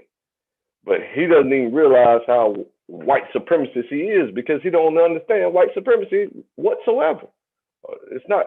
I don't even like using the word white supremacy. I tried to tell everybody to start using the word white inferiority complex because they're not supreme over us at all. They're not the dominant society. Within our society, there are black people everywhere in this society who dominate. My city is chocolatey, super chocolatey down in the legislation area. The judges are black. When you sue people, them judges are black. The doggone mayor is black. The police chief is black. The top sheriff is black. You understand? It's black people ruling everything around this motherfucker. Now, you know what I'm saying? But that wasn't the case 5 years ago. It wasn't the case 5 years ago until I told these people that you are pissing people off and you need to deal with our concerns. You've been neglecting us way too long. What you got, Rich? Lord first. Oh shit, what's up with it, bro? How you doing today? It's been a long time since we spoke verbally. Hey, you really on point. So I was actually watching a movie called Walk Hard, right? So in the movie, they got these Jewishers, you know what I'm saying? These white Jews who come in to, do the music business, right? And it's like yesterday I'm talking about, man, Clay, this how I know this how you my partner, nigga. You know what I'm saying? I fuck with you, bro. Like I was thinking the same thing. I'm like, damn, these motherfuckers running the whole industry, right?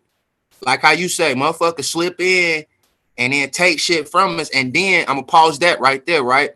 You already know where I come from. I'm one of Larry Hoover shorties. I'm growth and development and everything. And I'm 100% against white GDs. You know what I'm saying? Because I seen what happened with just us in history.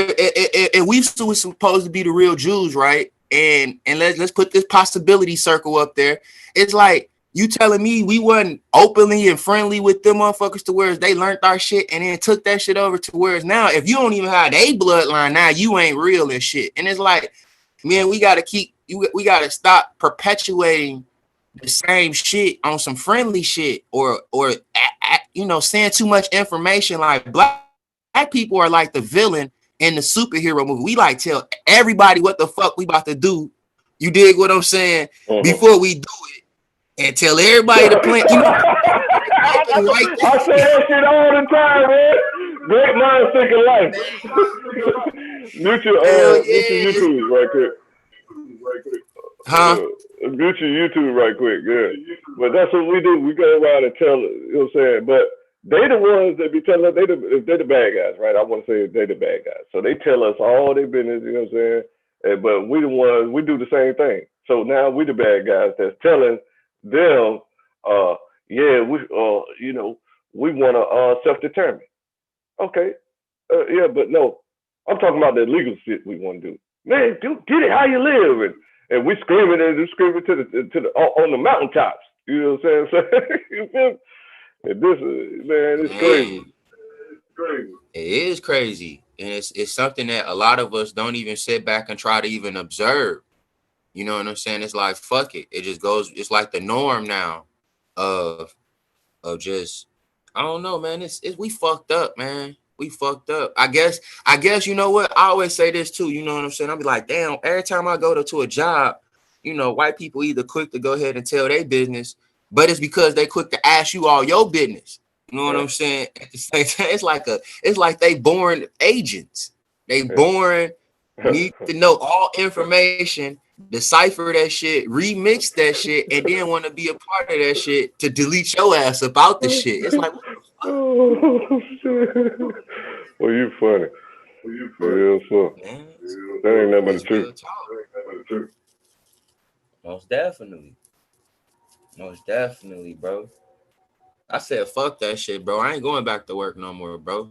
I can get it on my own. You did. And a lot of us need to start thinking like that.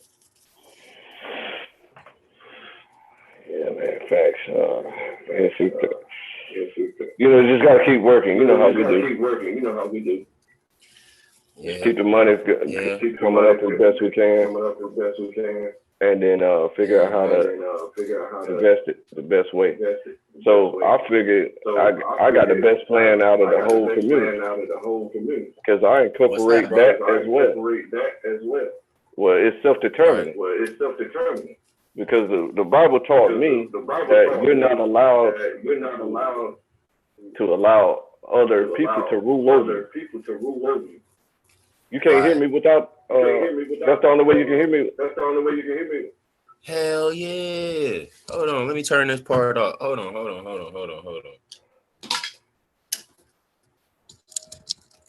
right. I turned that Bluetooth off. What this sound like? It's better? It's still echoing? No, not at all.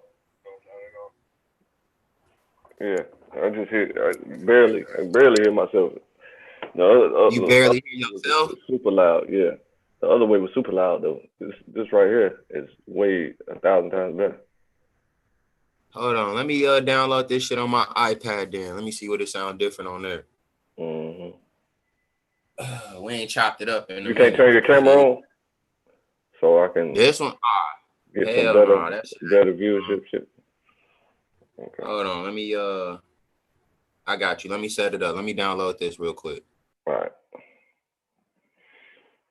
right, so we're gonna get back to the laughs while he getting his simulators set up right.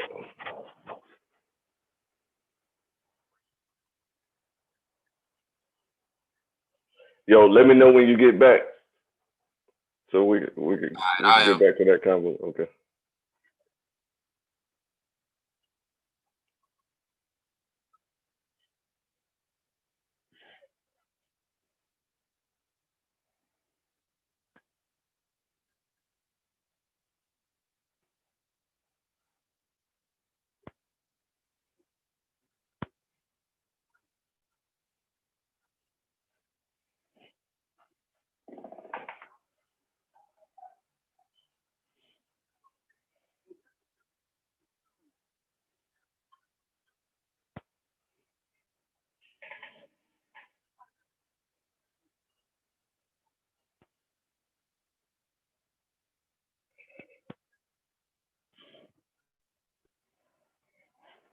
Look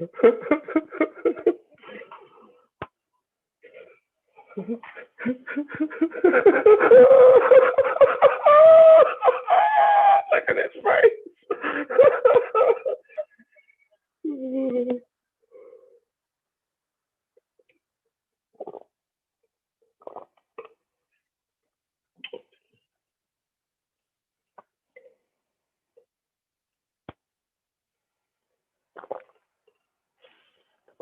Solar brain. See, he got a boxing brain, so he he thinking he in a fade with uh Demi Clown B, and then Clown A comes in. You know what I'm saying?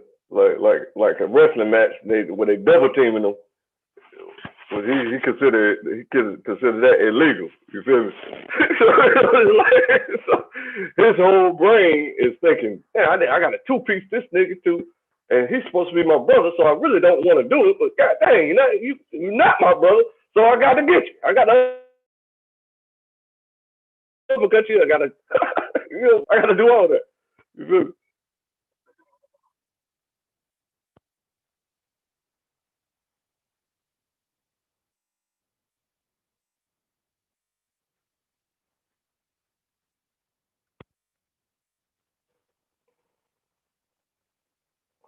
Who you, Leonard? Come on up here. Come on up here, Leonard.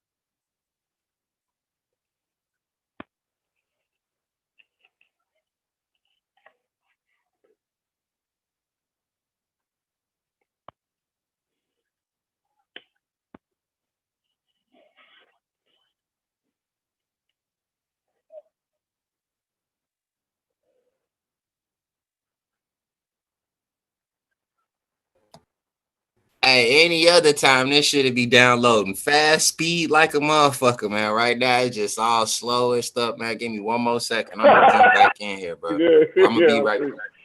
I really don't even slow want them right to. now. I don't know why. I really don't even want them to see my secret weapon anyway. You know what I'm saying? That GD, the secret weapon. You know what I feel me? So, but it's all good. You know what I'm saying? Man. It's good. Maybe it'll get people to back off a little bit. You know what I'm saying?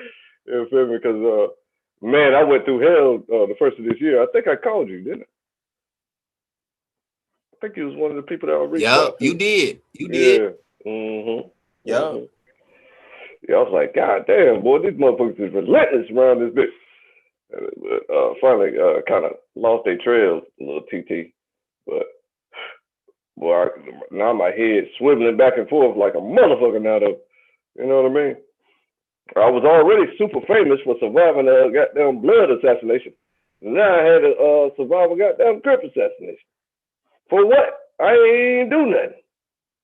I called somebody stupid. They said, "Oh man, we take this internet shit serious, nigga." He didn't want to come to me face to face. He wanted to push the buttons and just get me assassinated. What kind of shit is?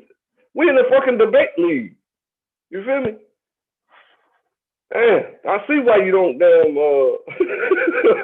interact with people. You feel me? Because it's possible to offend somebody that's super duper sensitive. See what I'm saying? Good gracious. Well, I learned my lesson on that. I'll be watching my mouth like a motherfucker now. You know what I'm saying? But I know who I can talk to like that. You know what I'm saying? I can talk to the rookies like that. You know what I'm saying? But these vets out here, boy, don't even try it. Don't even try it with them at all. Let's get back to the lab.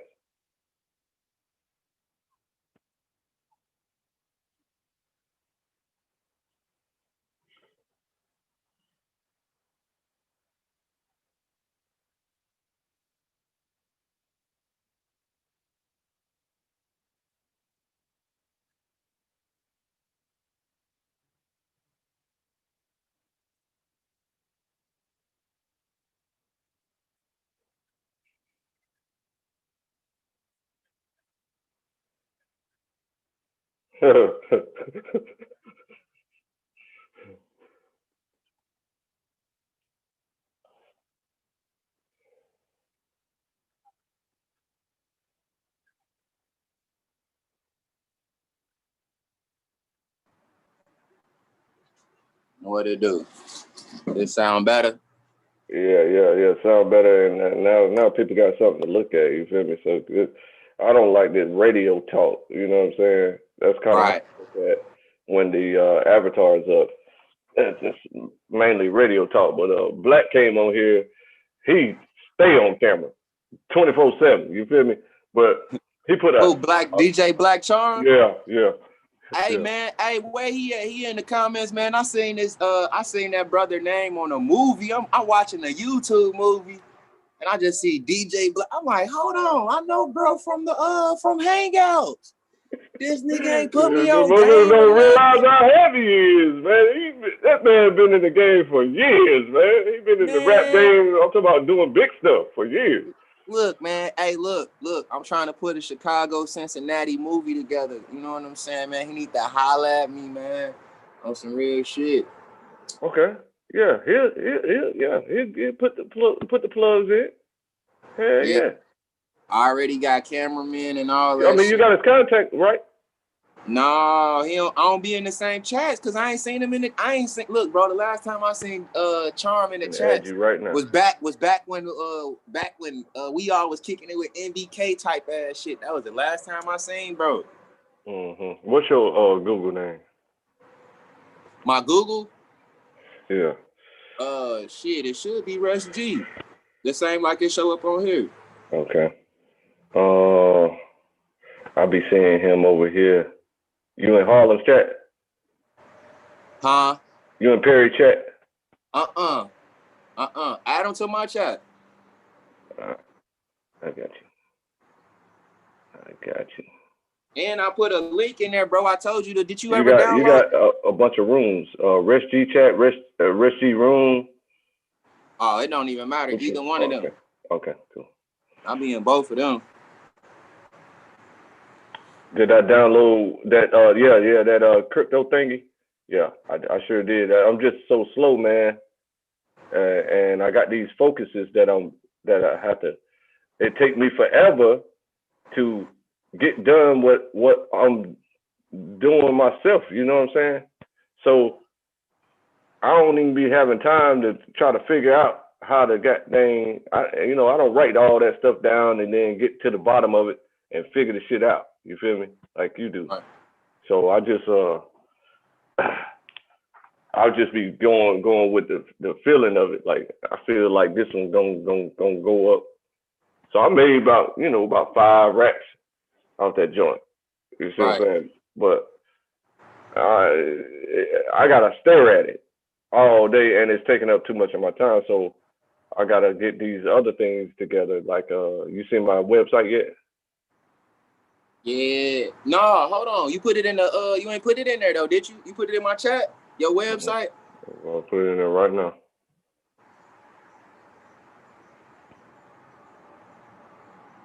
Yeah. So all right, I just got it right now. We gotta amplify that. We gotta, you know what I'm saying? I gotta because law don't happen without the people's consent. So a lot of people have to shut their phones down. Say, man, you know how long we've been telling y'all about reparations? This got to happen, and now is the time for it to happen. You understand? These people is primed and ready, and they are conceding to a lot of stuff that we're talking about because they realize, hey man, come on man, a no-name person, all these no-name people getting killed, and they become famous. Right. So imagine if a goddamn famous person get killed.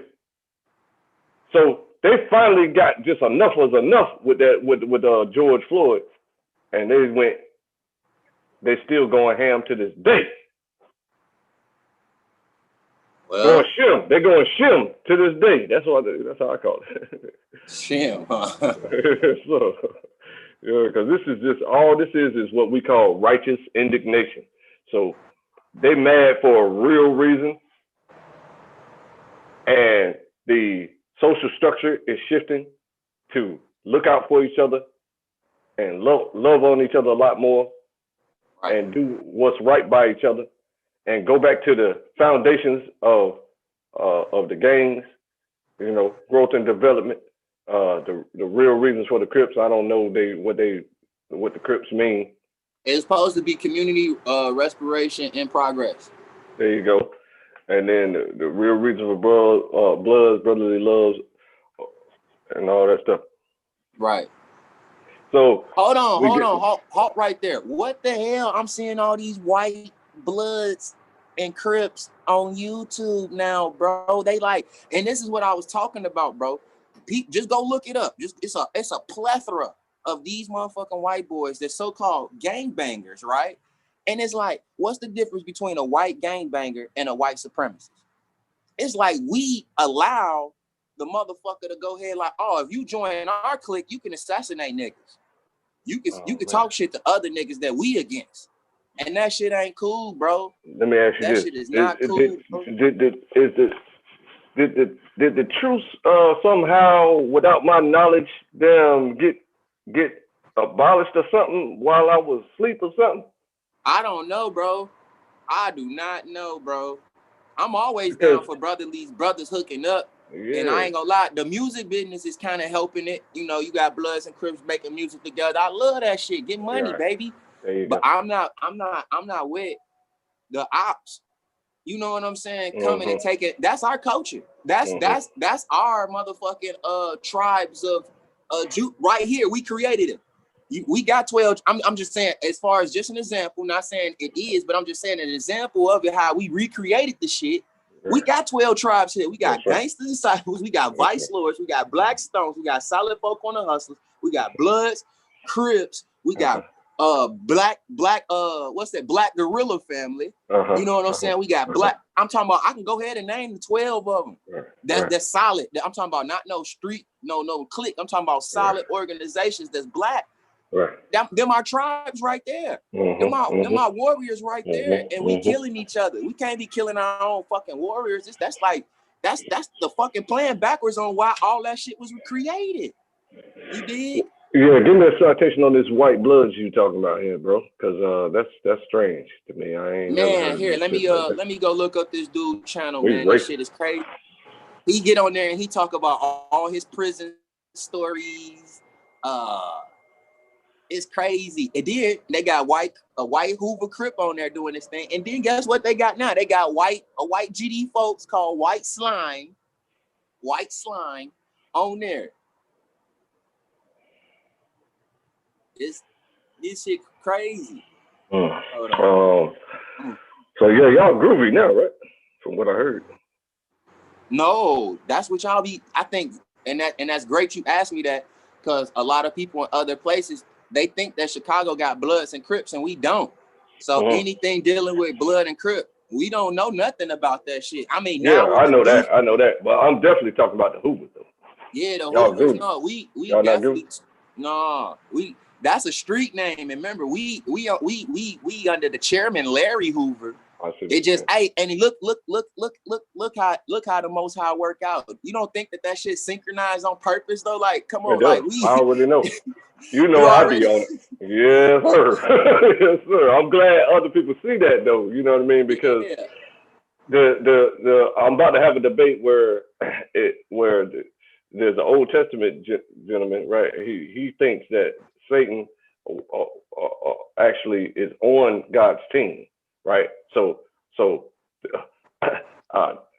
heard about a story 2 days ago where a man kind of had to have psychotherapy because he was in the dark web looking for a weapon and ran across a page where a clown had melted a baby's face with some stuff, some acid. See what I'm saying? And there were 2 million people viewing it. 2 million people in one spot looking at that. Yep. So he had to have psychotherapy that kind of messed him up, and so for people to think that if it don't matter if you believe in Satan or not, but people believe that that's our idea of God, I gotta clear the air on that. Well, you know, that's a part of the United States culture and the UK Western culture. Yep. Is death. You know what I'm saying? Go turn on YouTube. All you gonna see is death. Every movie got something to do with death or American love story that's really manipulating the males and shit, make niggas weak and shit. Or we might have some children movies and they manipulating the motherfucking kids at an early age, you know, social engineering and shit.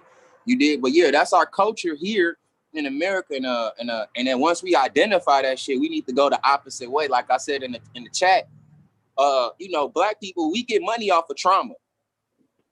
Everything we do, think about it, it's trauma. Rap music, it's trauma.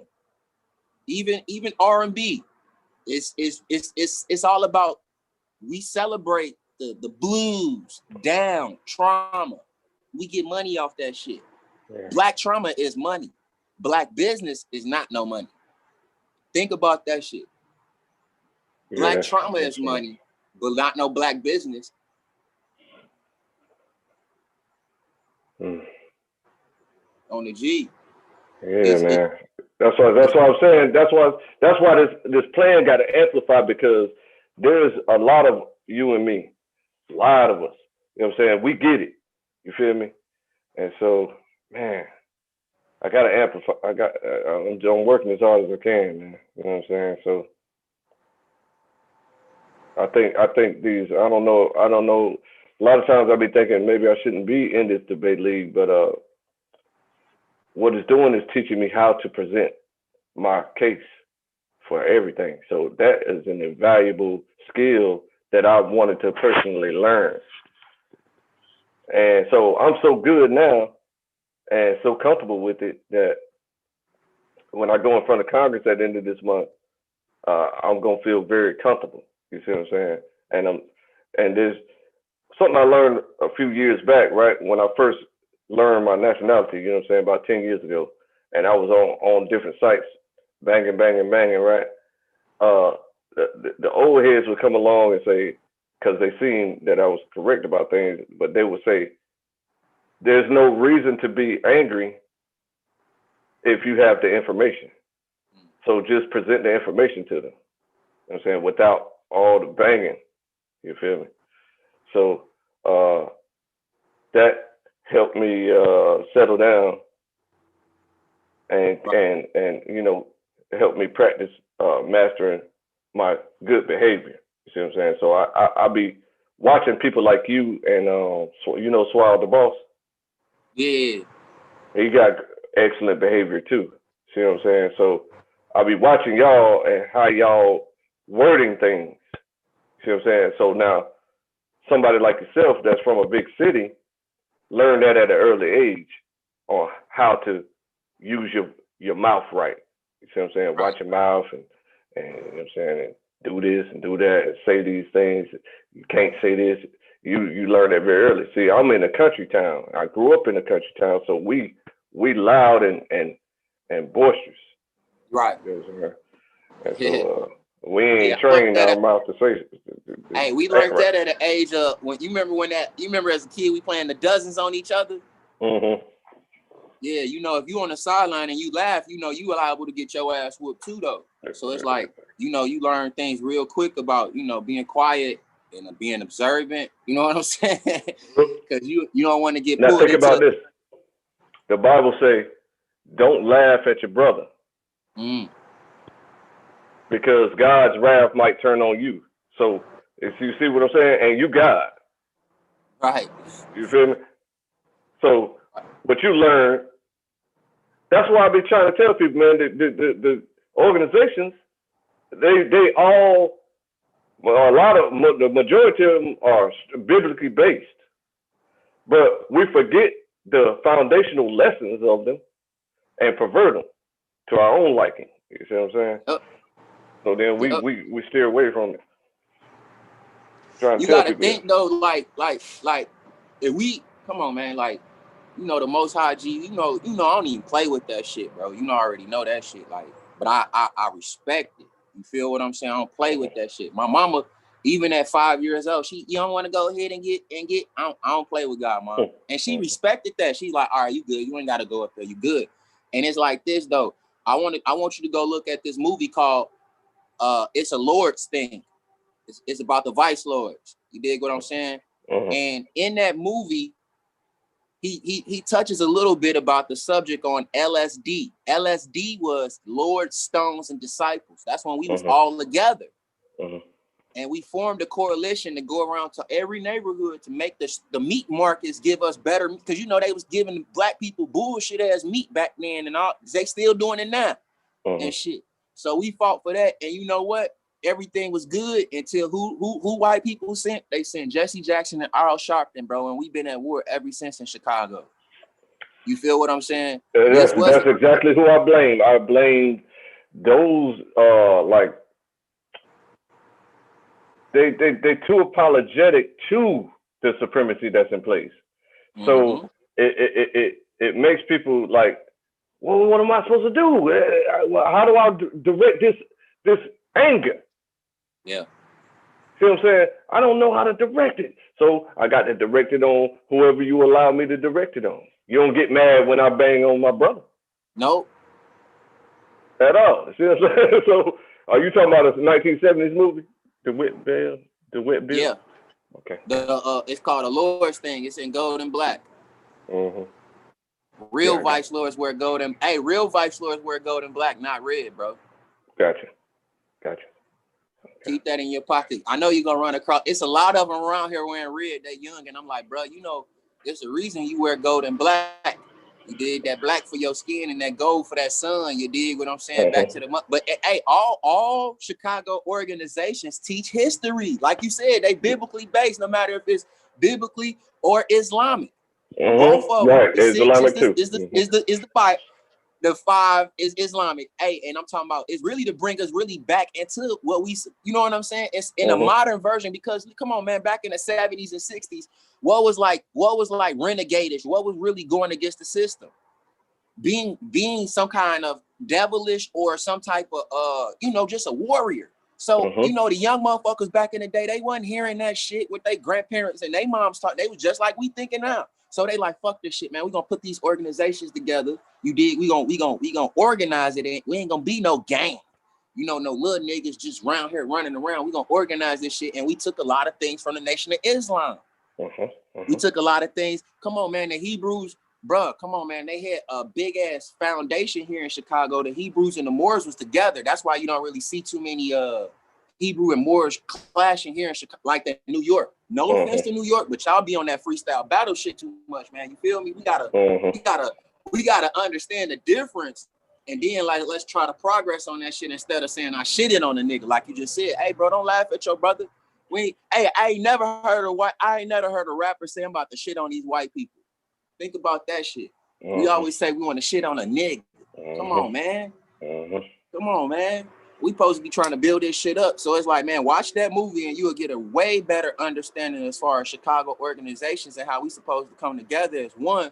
You know what I'm saying? It's just that it's always a motherfucking a white person in the mix, G.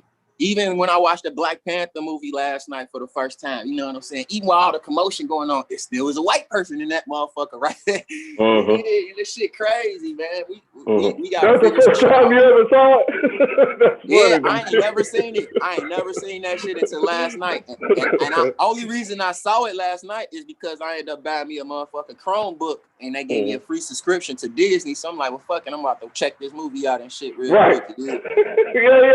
Catch up on this stuff.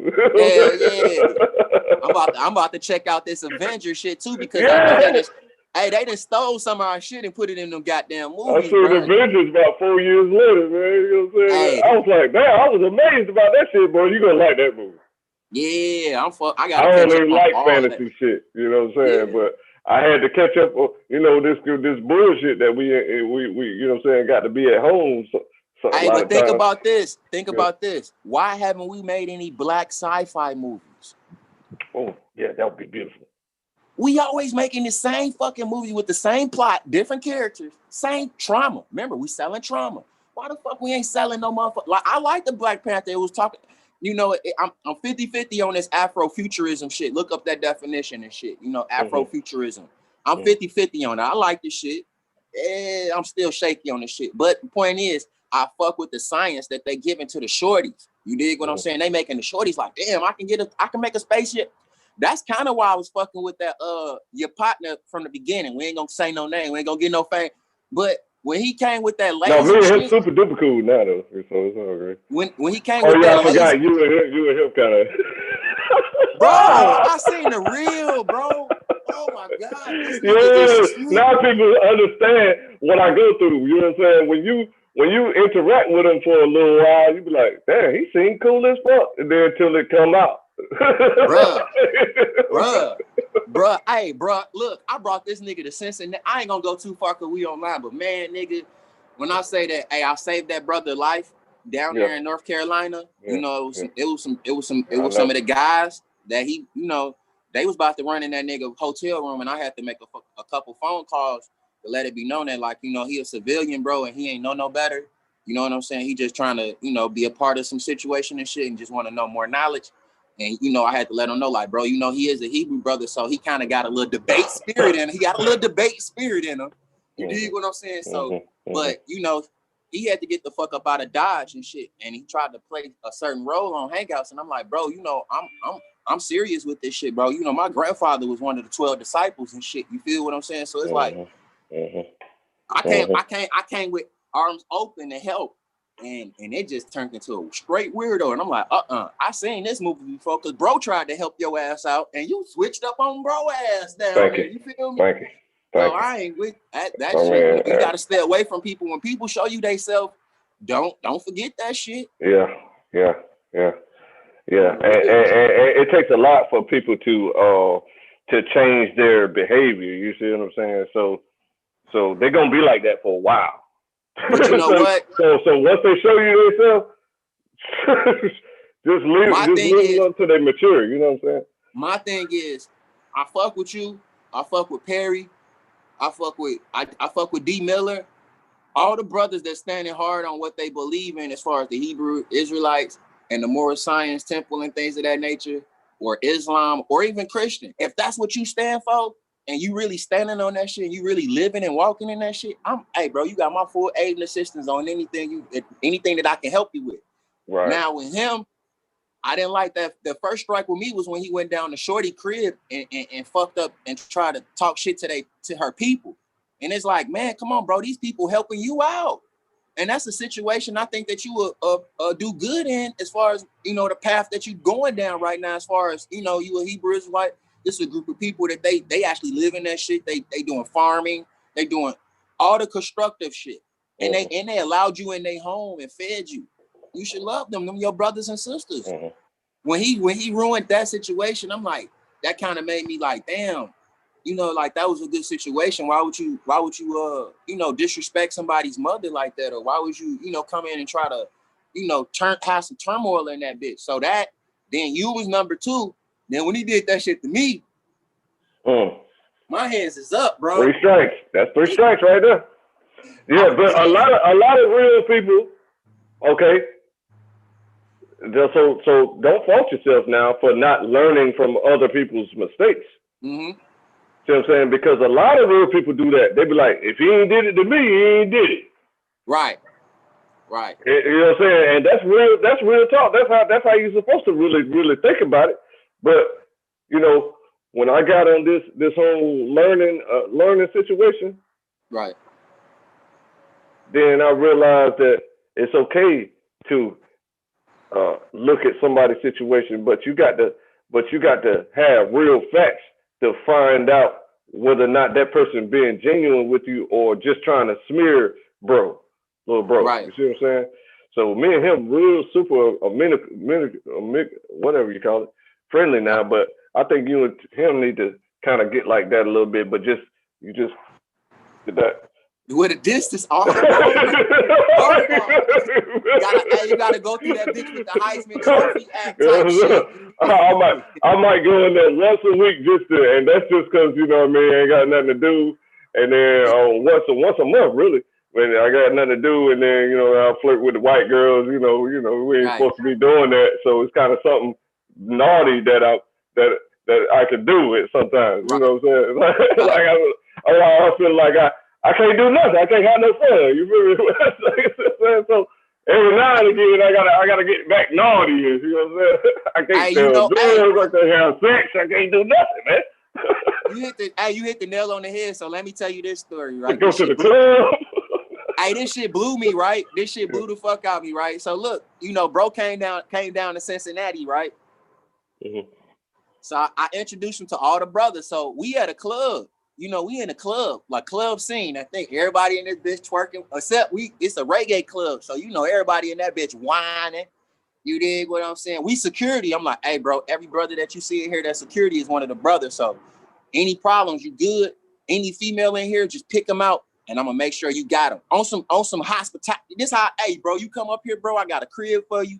I got some female. We gonna kick it. We gonna do some brother shit. You feel what I'm saying? Mm-hmm. So I'm at the door. Remember, I'm doing security, so I'm checking purses. I'm patting down niggas and shit. So he tapped me and shit. He like, man, Joe, who is Shorty? Now, mind you, it's nothing but sisters in this bitch.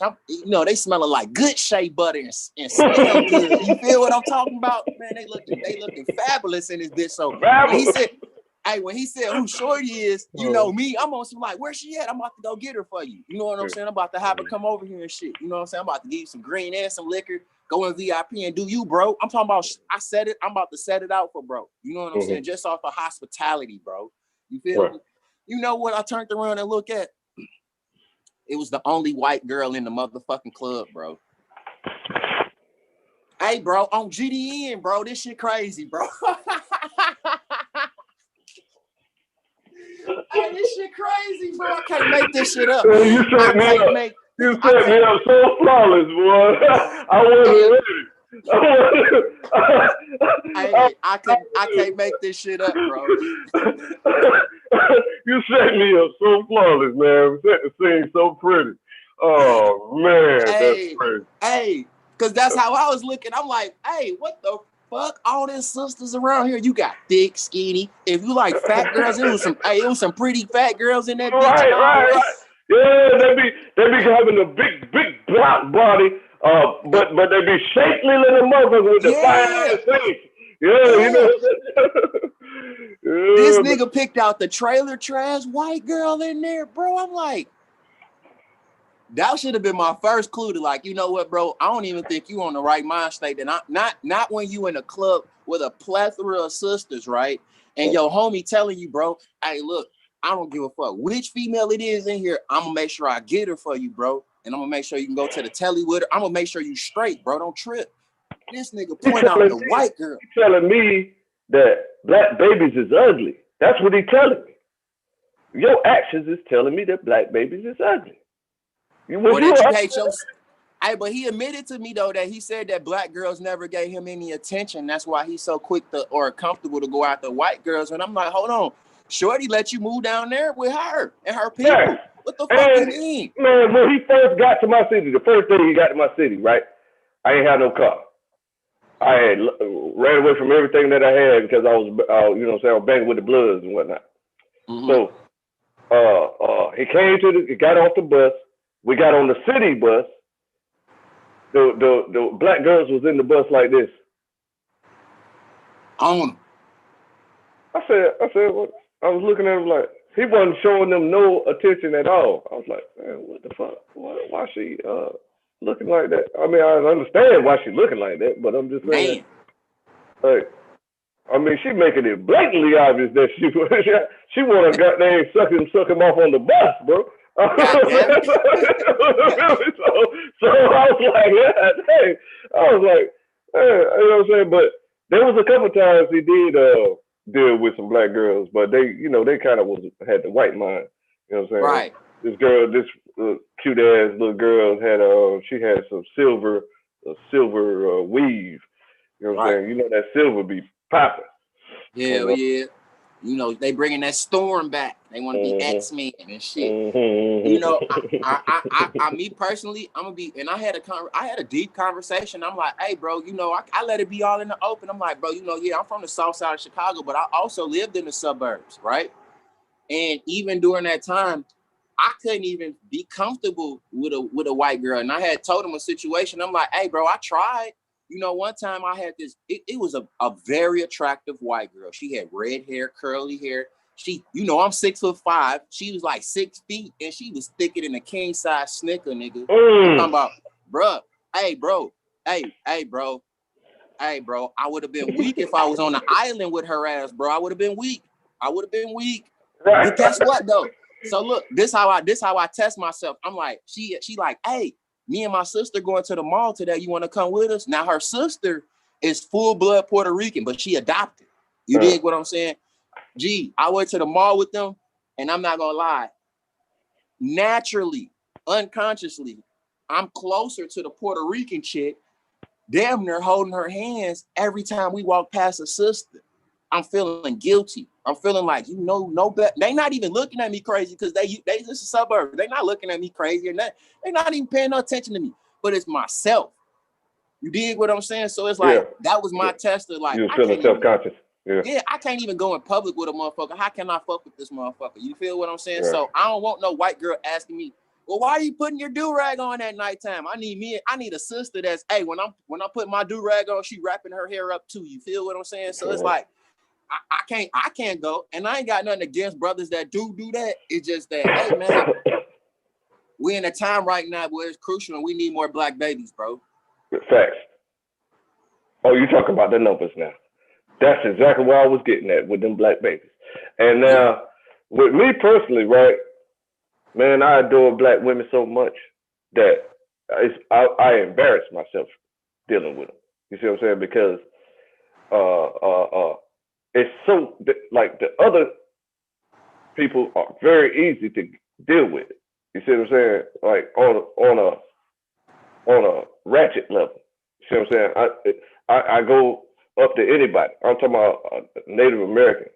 We got a lot of them around here. We got a couple of Hispanics around here, one or two, and then we got hella white women because it's a country town everywhere, right? But you approach any of them nationalities, then it's an instant jump off. Instant. They don't have no problem with it at all. Really? And you know what? I'm gonna let you finish, but it's the opposite way in the north. Go ahead. Really? Man, G, look, when I got down to Cincinnati, this was like a culture shock to me, bro. I ain't never seen so many black men with white women or white women with black men or black women with white men. I never in Chicago, you know, when Martin Luther King came up there, he said it's really more racist than the South. So I'm not saying that it's not no mixed couples or interracial couples, but man, you ain't really doing that shit in Chicago or Detroit like my partner. Yeah, because they love their races. They love their own races. Huh? They love their own races. That's how you're supposed to deal. I think, we should act like Indian people. You don't really see Indian people at all. You know, interracial with anybody. You know what I'm saying? And they use they say that religion is the reason, and that's cool too. But up here, up north, bro, we don't see none of that shit, bro. Like really like that. You might have some black and Mexicans, and that's still. You catch an East Indian out in public around here, there's a Dundee zone, and you know, they slightly attractive. You see what I'm saying? Like it's kind of difficult to even find an unattractive East Indian. You know what I'm saying? Really? Well, around my way. So, but you know, in every race we got unattractive people. You know what I'm saying? Right. When it comes out to public, right? East Indians don't go out. They don't go to the club. They go to restaurants or they go, wherever they go. But they don't go hang out at the club around here. I'm talking about we in the country. So, when you catch one of them out, they're done this. But see now, as far as how I'm thinking now is that dealing with black women, this is the first point. Then I'm gonna move on to the now point. So the first point is that they not no jump offs around here. They not jump offs at all. You see what I'm saying? Now you got hella prostitutes, but I don't deal with prostitutes. You see what I'm saying? Right. But you know what I'm saying? But normal black women around here ain't jumping nothing. It don't happen. And I got the game for it. You feel me? So now I'm thinking I have got to find what the Most High offered me in my 20s. He offered me 2 virgins. A crispy black, the same color as this screen virgin. That was Right. 25-ish. I think she was 24, 25 or something, and she was going to seminary school to become some type of whatever, evangelist or something. The other girl was a Puerto Rican girl. Fine too. Super fine. Mm-hmm. And the problem with her, because we was able, the first girl I wasn't able to date because I only got jump off game. I don't got no wife game. See what I'm saying? Right. So she kind of, I think she might have picked up on that. I don't know what happened, but she got my attention on purpose. Then, you know, I told her, I said, "Oh, take me down here to my car." So she took me down to my car, and while she was doing that, you know, I was getting the lower noise, you know, shooting shit with her. And then, she impressed me so much. By the end of the ride, I said, "Man, I love you." You feel me? So I'm thinking like the Bible, because this is when I'm getting my mind right. So I'm thinking about the Bible. He saw the girl watering the camel, and he was like, "Hey, let's get married." And she was like, "Oh, well, let's go talk to my dad."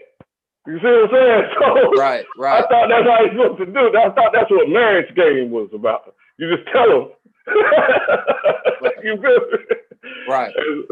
And so the second girl, though, I was able to date her a couple times, and she thought that it was perfectly okay because she don't got no social maturity. She thought it's perfectly okay to hang out with men because we're not having sex. So if we're not having sex, then we're not cheating. If we're not cheating, there ain't no problem with hanging out with men. But we date. See what I'm saying? We going out getting to know each other. You feel me? So how? I can't deal with you, ma'am. You don't have the social maturity that I need to feel comfortable with you. See what I'm saying? Because 95% of virgins from my warped mind think that when you suck somebody off or they get duped in the behind, that they still virgins, long as their yoni don't get penetrated. You feel me? So he'll be back. He dropped off. So I didn't understand that, and so I couldn't deal with her at all. So, but now I'm back on that time. I'm back on that time. I got to have a 20-something, 30-something virgin. You see what I'm saying? But they got to be socially mature enough to realize the maturity of people who have sex. See what I'm saying? The maturity of the people who have sex don't know, they know that it's a violation to be hanging out with men. The females know that it's a violation, and the men know that it's a violation to be hanging out with women. See what I'm saying? Unless you just got that much trust, which I would never have for any human. You know what I'm saying? To be hanging out and being around the opposite sex with nothing going down, even the same sex nowadays. See what I'm saying? So nowadays you can't even trust your man to be hanging out with the fellas because they could be doing something. You can't trust your woman to be hanging out with the girls and have a girls' night out because they could be doing something, carpet munching and stuff. So I don't trust none of that. You won't fool me. It's not possible. But hold on. Don't you think that that's some type of where we have our clashes as far as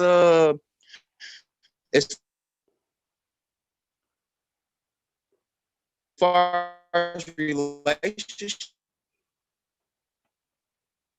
Not allowing them Let's freedom. talk about Not allowing them freedom. sit. You still breaking up real super You bad. know what I'm saying? This year. So it's like, why the fuck is we cop?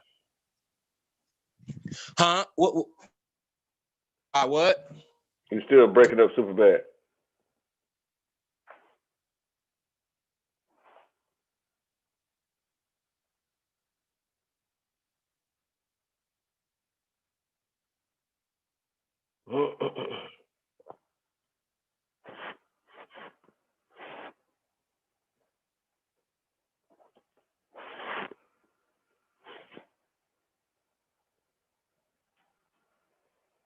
Okay.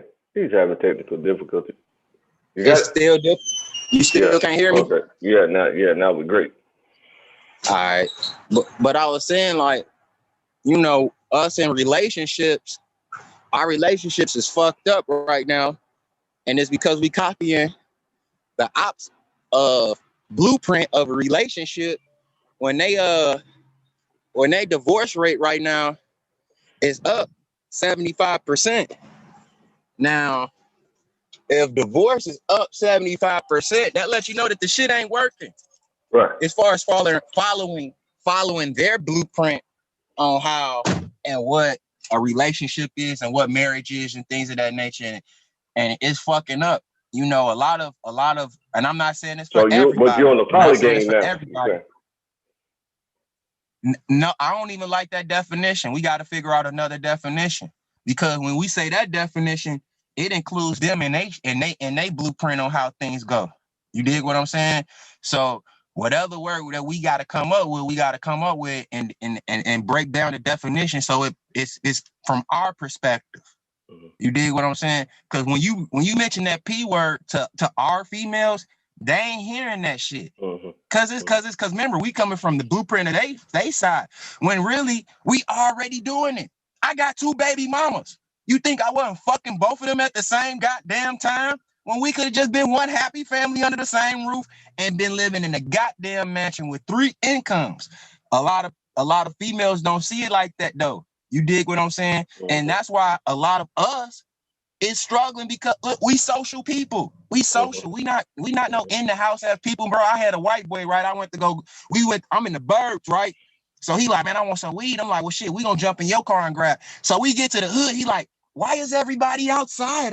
He didn't understand the shit. You know what I'm saying? And I'm like, I never paid attention to it either. That, you know, Neely Fuller Jr. had said this shit. He said, black people shouldn't talk to each other unless they have something constructive to talk about. You know what I'm saying? Productive or progressive. And most white people don't talk to each other unless they have something constructive to talk about. Right. If you ride through their community, they're not outside. If they are, they're in their backyard. They're isolated. You know what I'm saying? Us, we social people, man. We over here. We talking to Cuzzo over here. We got Cuz at the liquor store. We got our auntie just walked in. We got her boyfriend is cheating on the other. We social. We around each other too much. You know what I'm saying? So it's like we gotta motherfucking build a blueprint as far as relationships that's come from our perspectives. Because, man, look, man, it's all these kids out here, or all these females have multiple baby daddies. And I ain't really with that polyandry shit, but hey, let's just be real.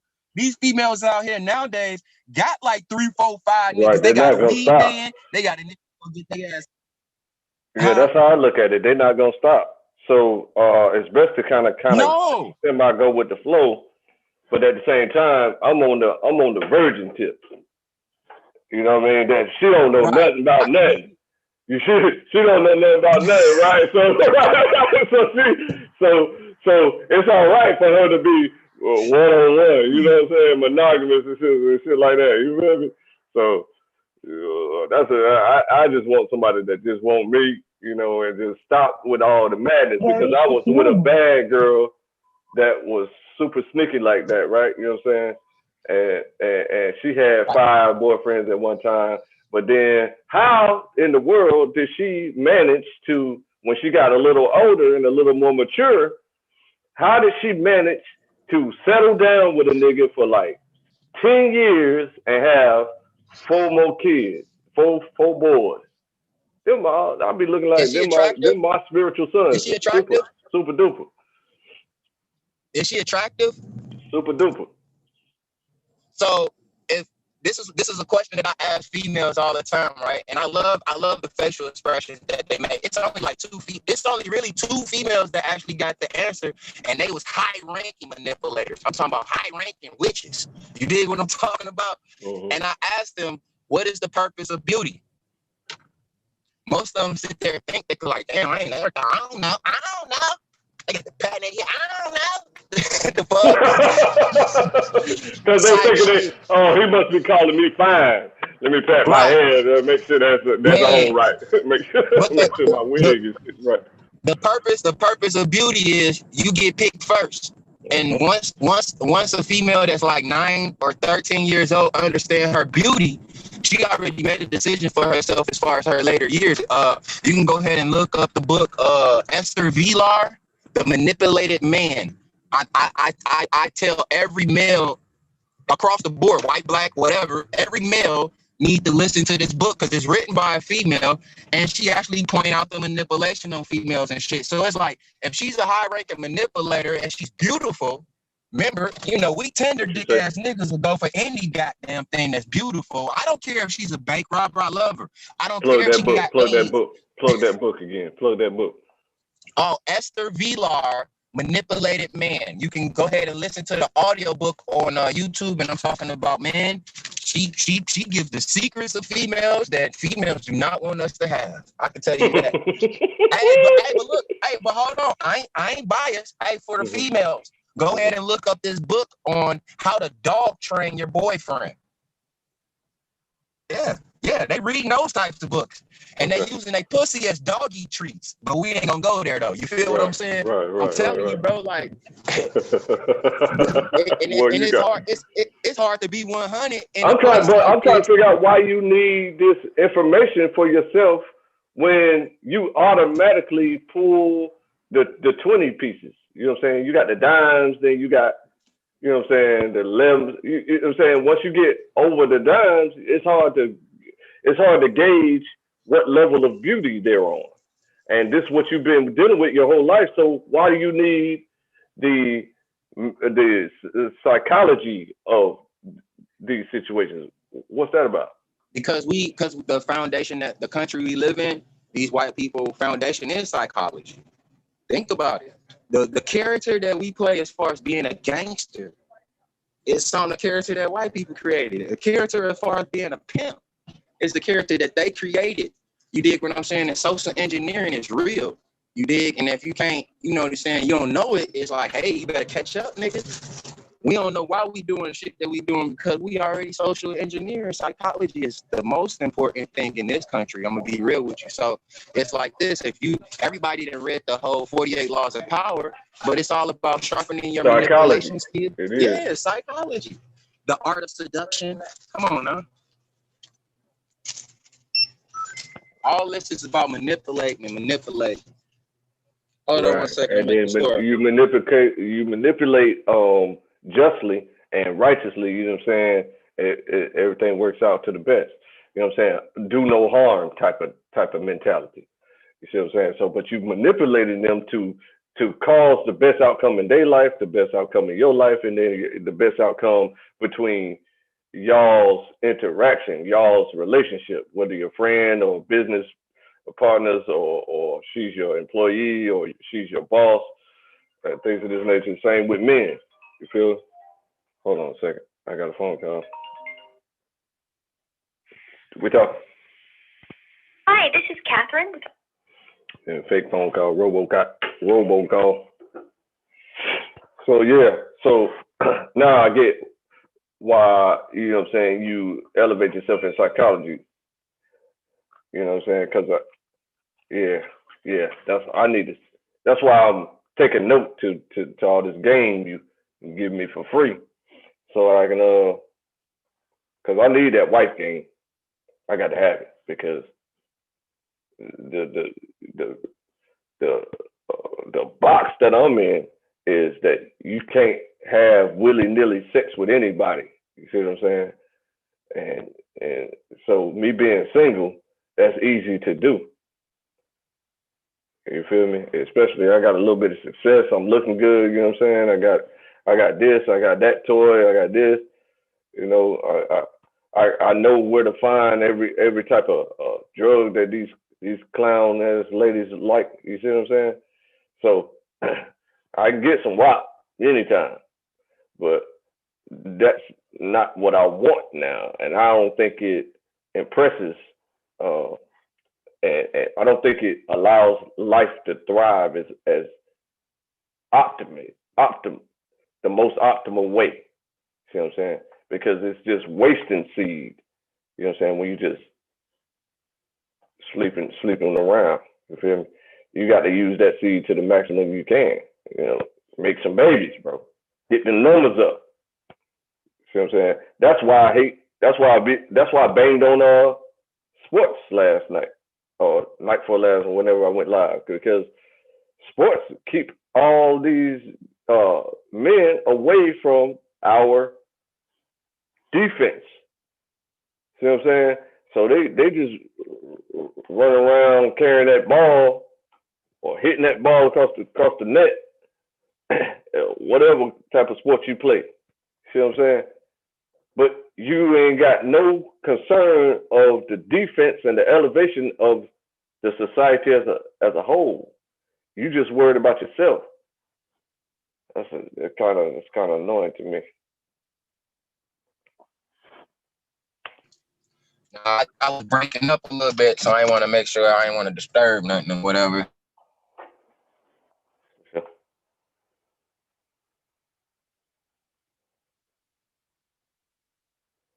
Okay, I'm coming up on 3 hours.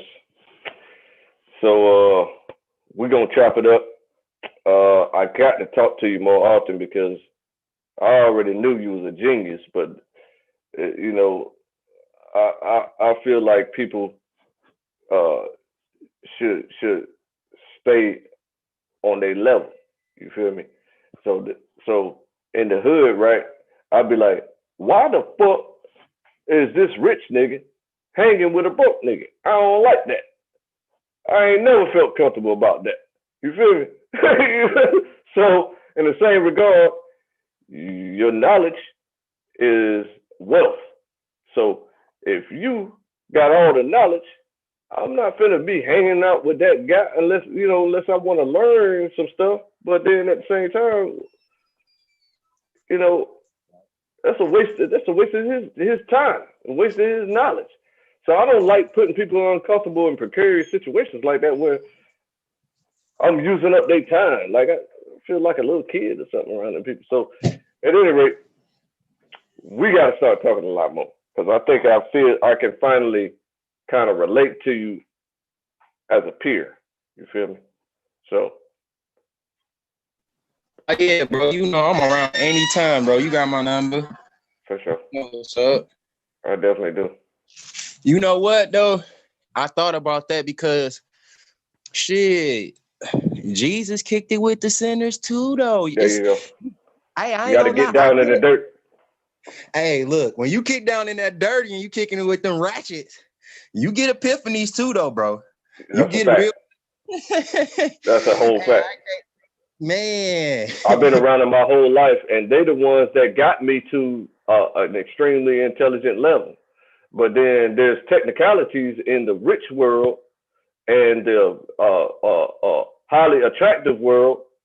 You see that you got there's some nuances in there, how to deal with each other that I wasn't privy to until I became kind of a peer to these people. You feel me? So now that I'm a superstar, then I'm about to switch back to my iPad. Hold on, bro. Anybody. Now I can deal with anybody.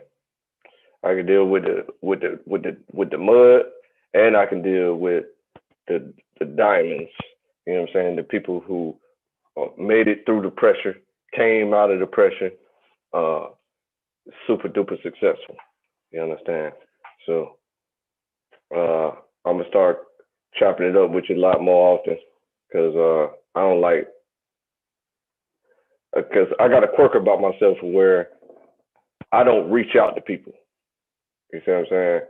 Because I like to try to figure stuff out on my own, try to learn stuff on my own, and learn from other people, and just do and build something for myself that translates to the benefit of the community and the society at large. You know what I'm saying? And when I talk about the community and society, I'm talking about Black people, so and Native Americans and Hispanics.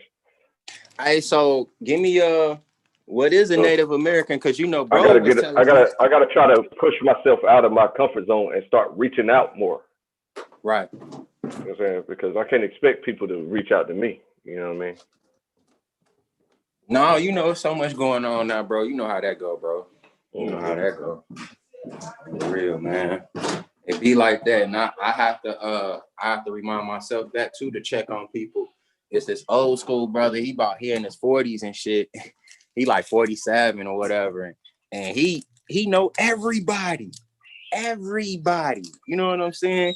And that's what he told me. He's like, man, you know, I just keep in contact with everybody. I check on people.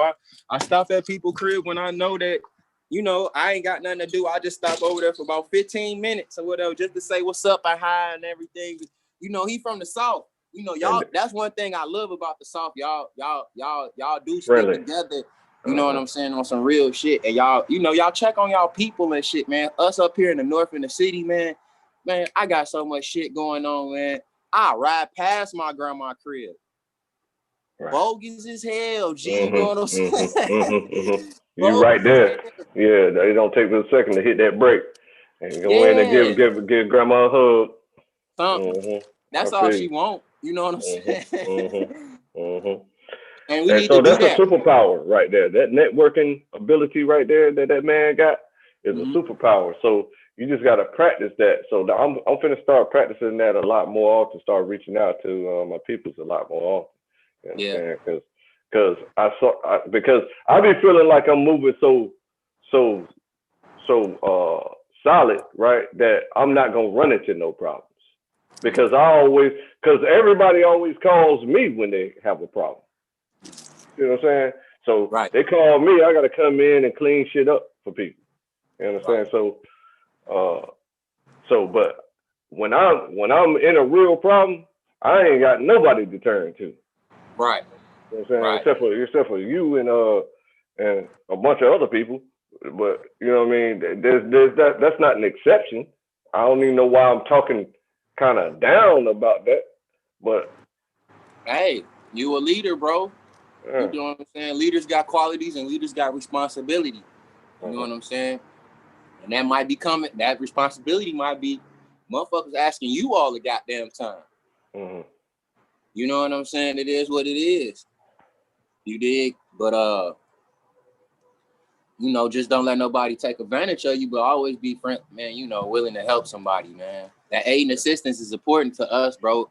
But we shouldn't be asking no outsiders for shit. But that we don't help each other to just stay within inside, though. You feel what I'm saying? So we need to get it to that point to where it's, man, look, my son shouldn't have to need a job. Because why? Because I created a business for him. And if he don't want to work for me, I should be able to send his ass down there to work for your ass. You feel what I'm saying? We should have it like that to where ain't none of our kids going to no motherfucking white people interviews, bro.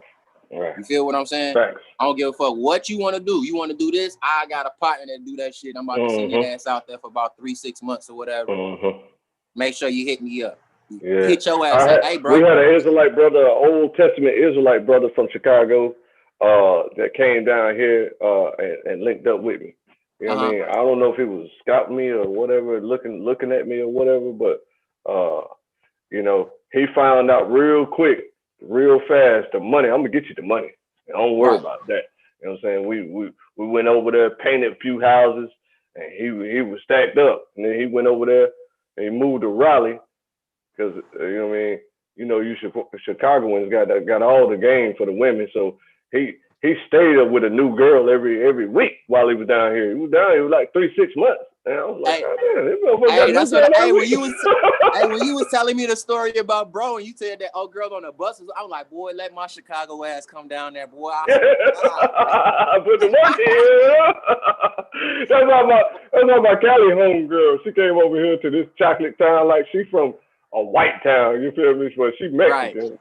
and then so she came over here. She was like, she only dated black people. You know what I'm saying? Over there at Santa San Maria. Antonio. Santa Maria, in Okay. Cali, Santa Maria. And so she came over here to this black town, man, and she went nuts. She went nuts. I didn't like her the way she was. Damn. Turned her ass out. Hey, she got turned out down there. That's what happened to bro. That's what happened. Because we was around all the white people, then he saw the black people everywhere. He was like, oh shit. But he did it, but then he got settled back into his old ways and just settled down with a white person for long. Hey, that nigga stay with a new white hoe, bro. I'm like, bro, I've never seen you with a black chick, bro. Even because he be putting pictures in the chat. I'm like, ugh, don't nobody want to see no stringy hair ass white bitch. This bitch look like she done took a whole half ounce of meth and shit. And he's like, I don't care as long as she's clean. I'm out. Hell no. You don't get on GDN, nigga, that nigga. And I'm like, no, I know bro. he said it. I know he said no, it. Bro. Hey, bro. I done been locked up 2 years, bro. And I'm talking about the white CEOs was looking kind of attractive, but I still didn't go. I still wouldn't go. You know what I'm saying? I can't comprehend it. I can't because I can see if she was an attractive white girl, I could be like, hey, that ain't for me, but she is bad. So I understand. No, these bitches is like licks. They look like straight clucks. Like damn, I'm about to serve the bitch. No, she getting out the car to holler at him. Type shit. Yeah, and he ain't in the way. She just gravitated to what she gravitated to because he got this look about him like, don't approach me. That make him approach. He's got this look about him, but he's the kindest, like gentlest nigga in the world. You know what I'm saying? Like, but then when it comes to niggas though, he don't be playing. He don't be playing, right? Did he get aggressive up there when he was with you, with somebody, anybody? No, he knew better not to do that though, bro. I think he know how to pick his fights, G. You know what I'm saying? You gotta think. All the guy, shit, the shortest person in the crew is 6 feet, nigga. Who like the fuck he what 5'6"? Like man, come on, stop playing, bro. He knew what was up, bro. No, I think he was scared though at first, bro. He knew I think that he didn't think that I was serious about what I said I was and who I fuck with though. You know what I'm saying? So you know, you don't know, anybody can portray themselves any type of way on the other side of where. But when he seen us in the club, I'm like, no, this our club. No, we own this shit. You know what I'm saying? The guys, bro, this our shit. You good? That's right. So no, he wasn't aggressive at all. Hell no. He was cool in the bed. It just tripped me out about the white girl. I'm like, man, you set me up in here, bro. You set me up with that one. It was a bad little chick in there with some dreads. She was smelling good. I'm like, bro, you don't want her. She the same height as you. Did you really ask him before you? Yeah, I asked him. He was like, nah, I like what I like. He got on some bashful shit like, nah, I'm cool. Right. I'm gonna sit back here in the corner, right? This man telling him that she ain't gonna like me. But you know what? So this is something that I had watched this movie called The Diary of a Tired Black Man, right? And a lot of our sisters are pissed the fuck off. You know what I'm saying? And they exude that shit onto us. And it might be some shit that they mad at their daddy about or whatever and shit, or the past relationship. We now have to deal with that anger. So I think, bro, he don't know how to probably deal with that shit with a female. You know, when I come across a sister and shit, and we chopping it up, we did our little thing, we probably just laying there or some shit, just talking. I want to ask these motherfucking questions because I want to see what's your relationship like with your daddy? What's your relationship like with your brothers? Your grandfather, the males in her family. Now she might hate her daddy, but love the rest of the males. Cool. cool. I ain't gonna use your. You know how some black people, oh, you don't like your mama? You got it. I'm like, it's like, no, maybe she was a bitch. But my auntie and my grandma is the heart. Yeah, like I got a situation like that in my family. You know what I'm saying? My aunt used to abuse me. You know what I'm saying? But my mother, she might have whooped me one time, or I don't even remember, once or twice. You know what I'm saying? And my grandma ain't never whooped me. You see what I'm saying? And I live with her too. Yeah. So it's like, you gotta see what you're saying though. Go ahead. Yeah. So it's like, I think that bro probably come across a couple sisters that they might look good and be friendly and might give them some cooter, but when it comes to the later on, when we gotta talk, you know, he probably don't know how to handle that situation or whatever and get scared on some G shit. So, hey, but look, I don't even want to know or why or whatever. Hey, look, it's more sisters out here for me. You know what I'm saying? He keep doing it. Right. I gotta get you down here. So, yeah. So we're gonna chop it up. And me up whenever, bro. Yeah, I gotta get this presentation done. I was doing that. I was trying to do that live for the rookies in our league. You know what I mean? They don't know how to put together a PowerPoint. Hey, y'all be gang banging, bro. Yeah, it's dangerous. I'm talking about it's dangerous for real. I don't want no smoke. Hey, dude, that's why I ain't even went over there to the debate. I don't want no smoke, bro. Right, you got it. You ain't never been like that. So I understand that, yeah. Because you know why, bro? It's like this. I'm all for debates if it's done in the proper manner. But when they get to yelling and shit, remember, I come from Chicago. You raise your voice at me, I'm gonna reach for my gun because I think that you trying to threaten me. But since we not in each other's face, it's like, why do we gotta be tough? Why we gotta get? We ain't even. Right. I can't slap the shit out of you if you say call me a bitch and vice versa. Right. So let's just talk it out. And remember, I said, black people, we don't even know how to talk to each other because we speak in a language that ain't even ours. Look how it taking me a whole fucking 3 paragraphs to explain one point. In our original language, I probably would have been able to say this in 1 sentence. You're right. Exactly. You see what I'm saying? So it's like I know exactly. We already don't understand each other. I might say I'm in love with this bitch, but you might think like, damn, so what's your definition of love? You calling her a bitch? And that's disrespectful if you love her. Whereas me, it's like, nah, nigga, you know, I can't even explain it. You feel what I'm saying? I'm so in love that I got to call her a bitch to kind of drown myself a little bit. Bitch. I call her a bitch 20,000 times a day just so I can, you know what I'm saying, do how much I love this bitch. You see what I'm saying? So it's like I don't want to clash with no brothers about something that they define differently than me.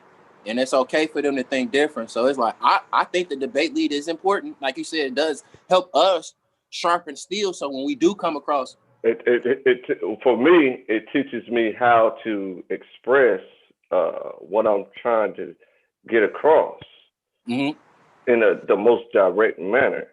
You see what I'm saying? Because a lot of times we just be talking and we don't really know where all these colloquialisms are coming from. We don't understand what we're saying, really. You see what I'm saying? Because we came up in a culture where everything's confused and miseducation is everywhere. You know what I'm saying? So I had to teach. That's why I'm in this league, is to learn how to express myself, because I think I'm telling it 100% truth. That's what everybody think that. Right. So how do you do that? How do you explain to people? See, convincing, that's the thing. That's my weakness. I don't want to convince nobody of nothing. I want to identify you as a friend or foe and treat you accordingly. Right. I want to build with you, you my friend. I want to leave you alone, you my foe. Then the foe, hey, why you ain't dealing with me? Why you ain't dealing with me? Then you hit him with a couple of them lefts right there. That's why I'm not dealing with you, because you're on the ground. And that's especially males who have female tendencies. And I'm not talking about males who are homosexual. I'm talking about, you got to think, most of our households is what? Women. And we are matriarchal males, right? We matriarchal males, right? You talk shit about grandma, I'm beat your motherfucking ass type shit. You feel me?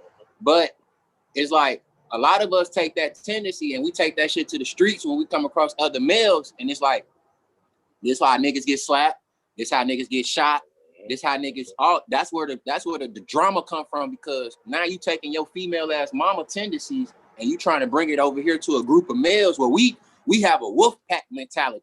We'll challenge each other, but we still gonna stick together like, bro, you did what I'm saying? But I gotta challenge your nuts, nigga. You know how it is in the hood, like, my best friend.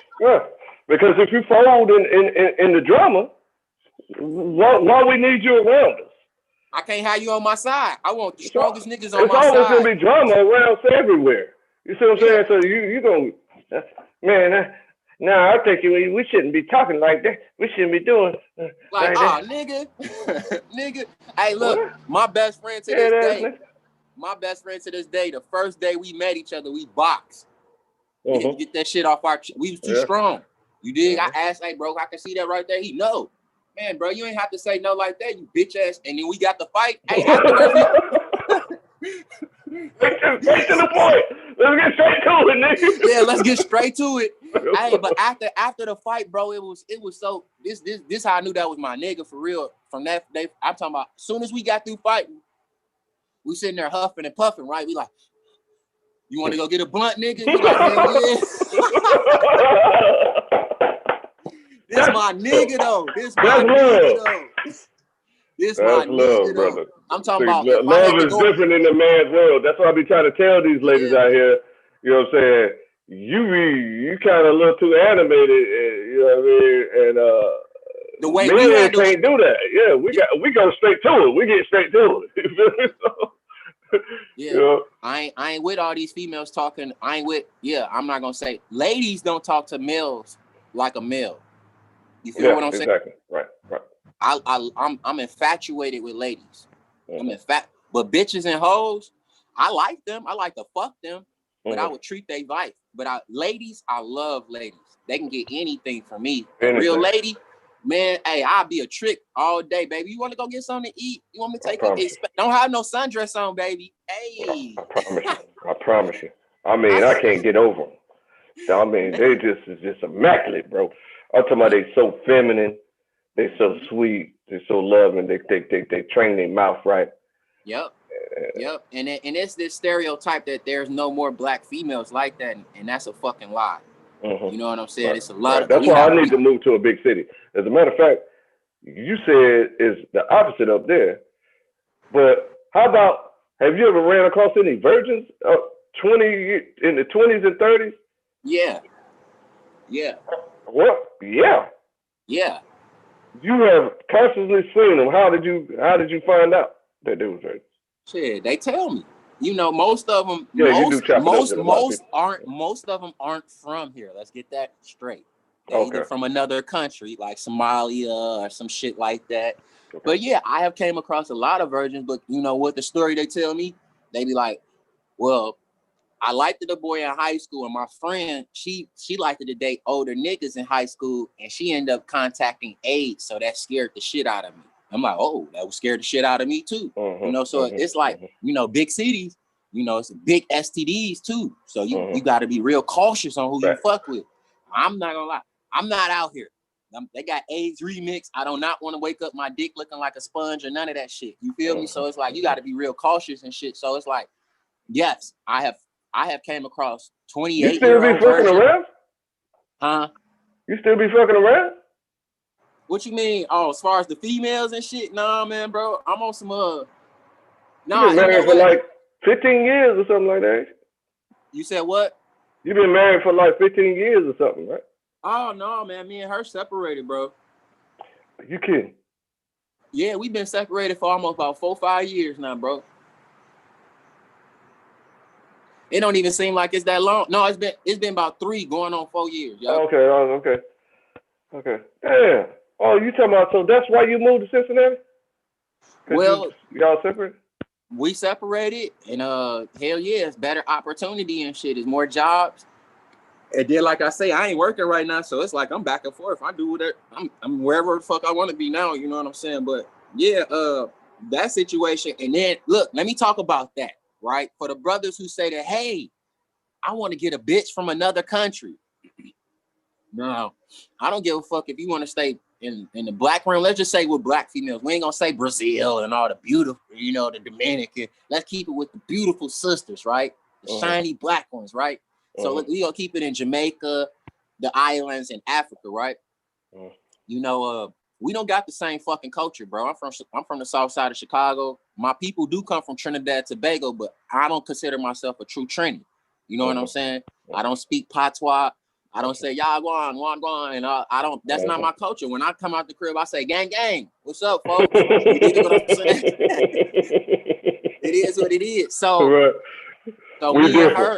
me and her was clashing because of cultural difference. Yeah, she Jamaican, she black, I'm black, but we have separate cultures. And you know, Jamaicans and Africans, they got this thing to say that, oh, you don't have a culture.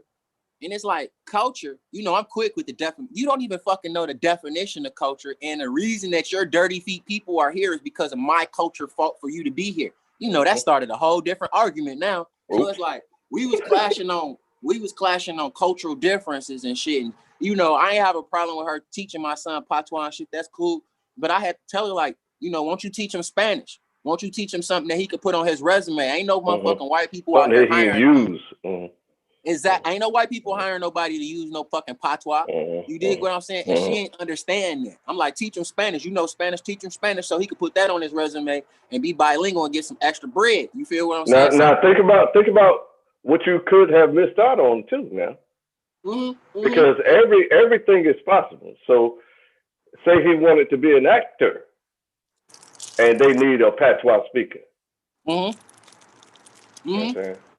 Hey, even the opportunity to link up with motherfuckers in the islands and shit and build something over there. Yeah. Now, I'm not going to say I wasn't immature on some things. Right. But certain things she wasn't compromising on. So right. It's like, right. And to it be was honest, just too much. It's just the weight was too imbalanced. And then it's like, I met her when she came straight off the boat when she was 14 years old. So this ain't no female that I just met and whatever. Like, we got years together. You know what I'm saying? My daughter's mom, too. I've been knowing her since 16. So these two females since 14, 16 that I've been basically fucking with since from then to now type shit. You dig what I'm saying? So people change. No compromising. And then I was immature on some things because she had both parents. She seen two people compromise. I'm listening to you. I got to take a leak. I'm listening. You good? She seen two people compromise and shit like that or whatever. So it's like, shit. Yeah.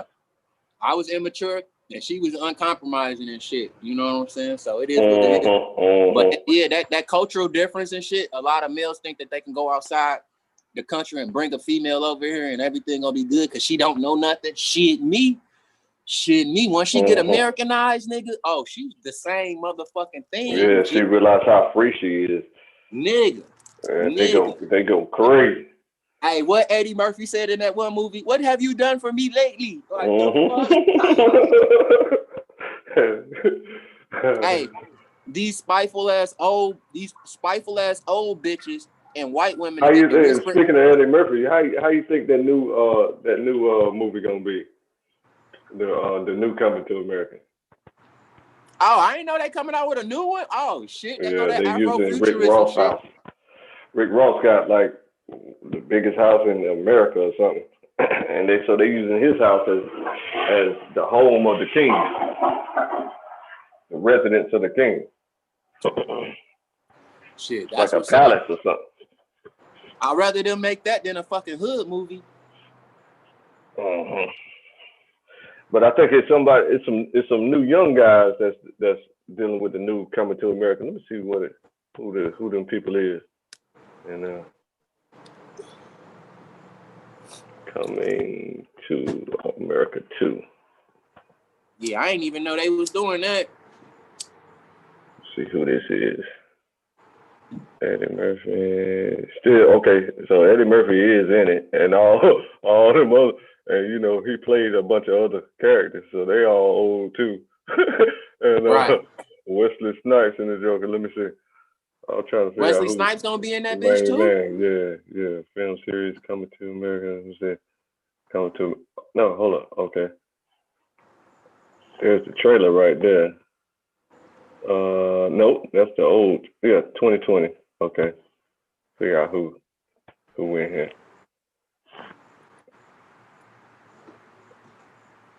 Man, I be looking back at these old things and be seeing all the effeminization of the black man that happened back in the day, back in the 90s. Mm-hmm. We ain't know nothing about that. And that's why I say we need to study psychology now. So psychology. Psychology, bro. Yeah, I'm with it. I got all them things you said to me earlier queued up, and I'm gonna spend all day listening to that while I'm doing my presentation. Hey, that Esther Vilar gone, boy. You gonna be like, man, that bitch was getting over on. Hey, she gonna reveal some secrets, bro. You gonna be like, what the hell? And it's gonna make you look at females differently as far as just how you talk to your younger the females that you got intrinsic value to, while they're young. You definitely want to be an impact, because that kind of like, judge the path for where they gonna go down. Shit. But like I say, in that book, she says that a female knows if she gonna be a hoe or not by the age of 9. You believe it? Huh? You believe it? Mom, I couldn't even hear you. What you say now? Do you believe her? Yes. And I'm only going off the strength of some females in my family.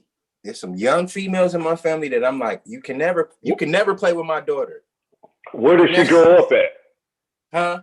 Did she grow up in a big city with a lot of people in it? Cincinnati ain't that big. It's 1 million people. So she grew up there. Mm-hmm.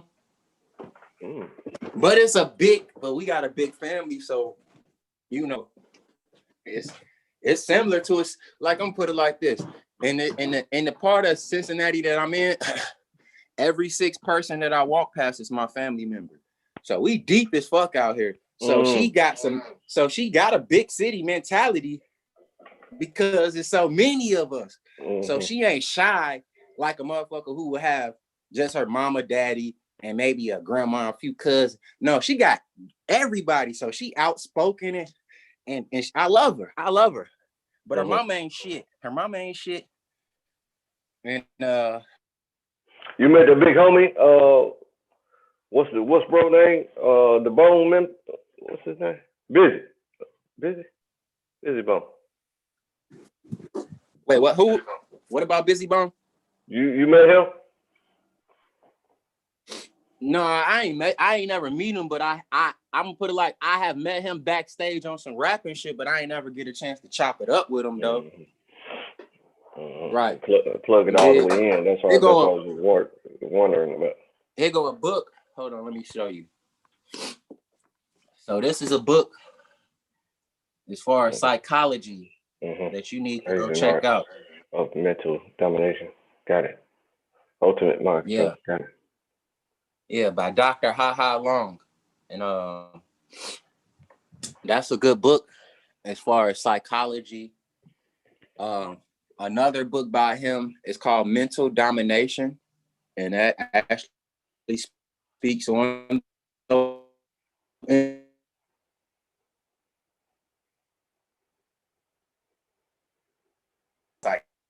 and I hate to sound like that because it sounds manipulating.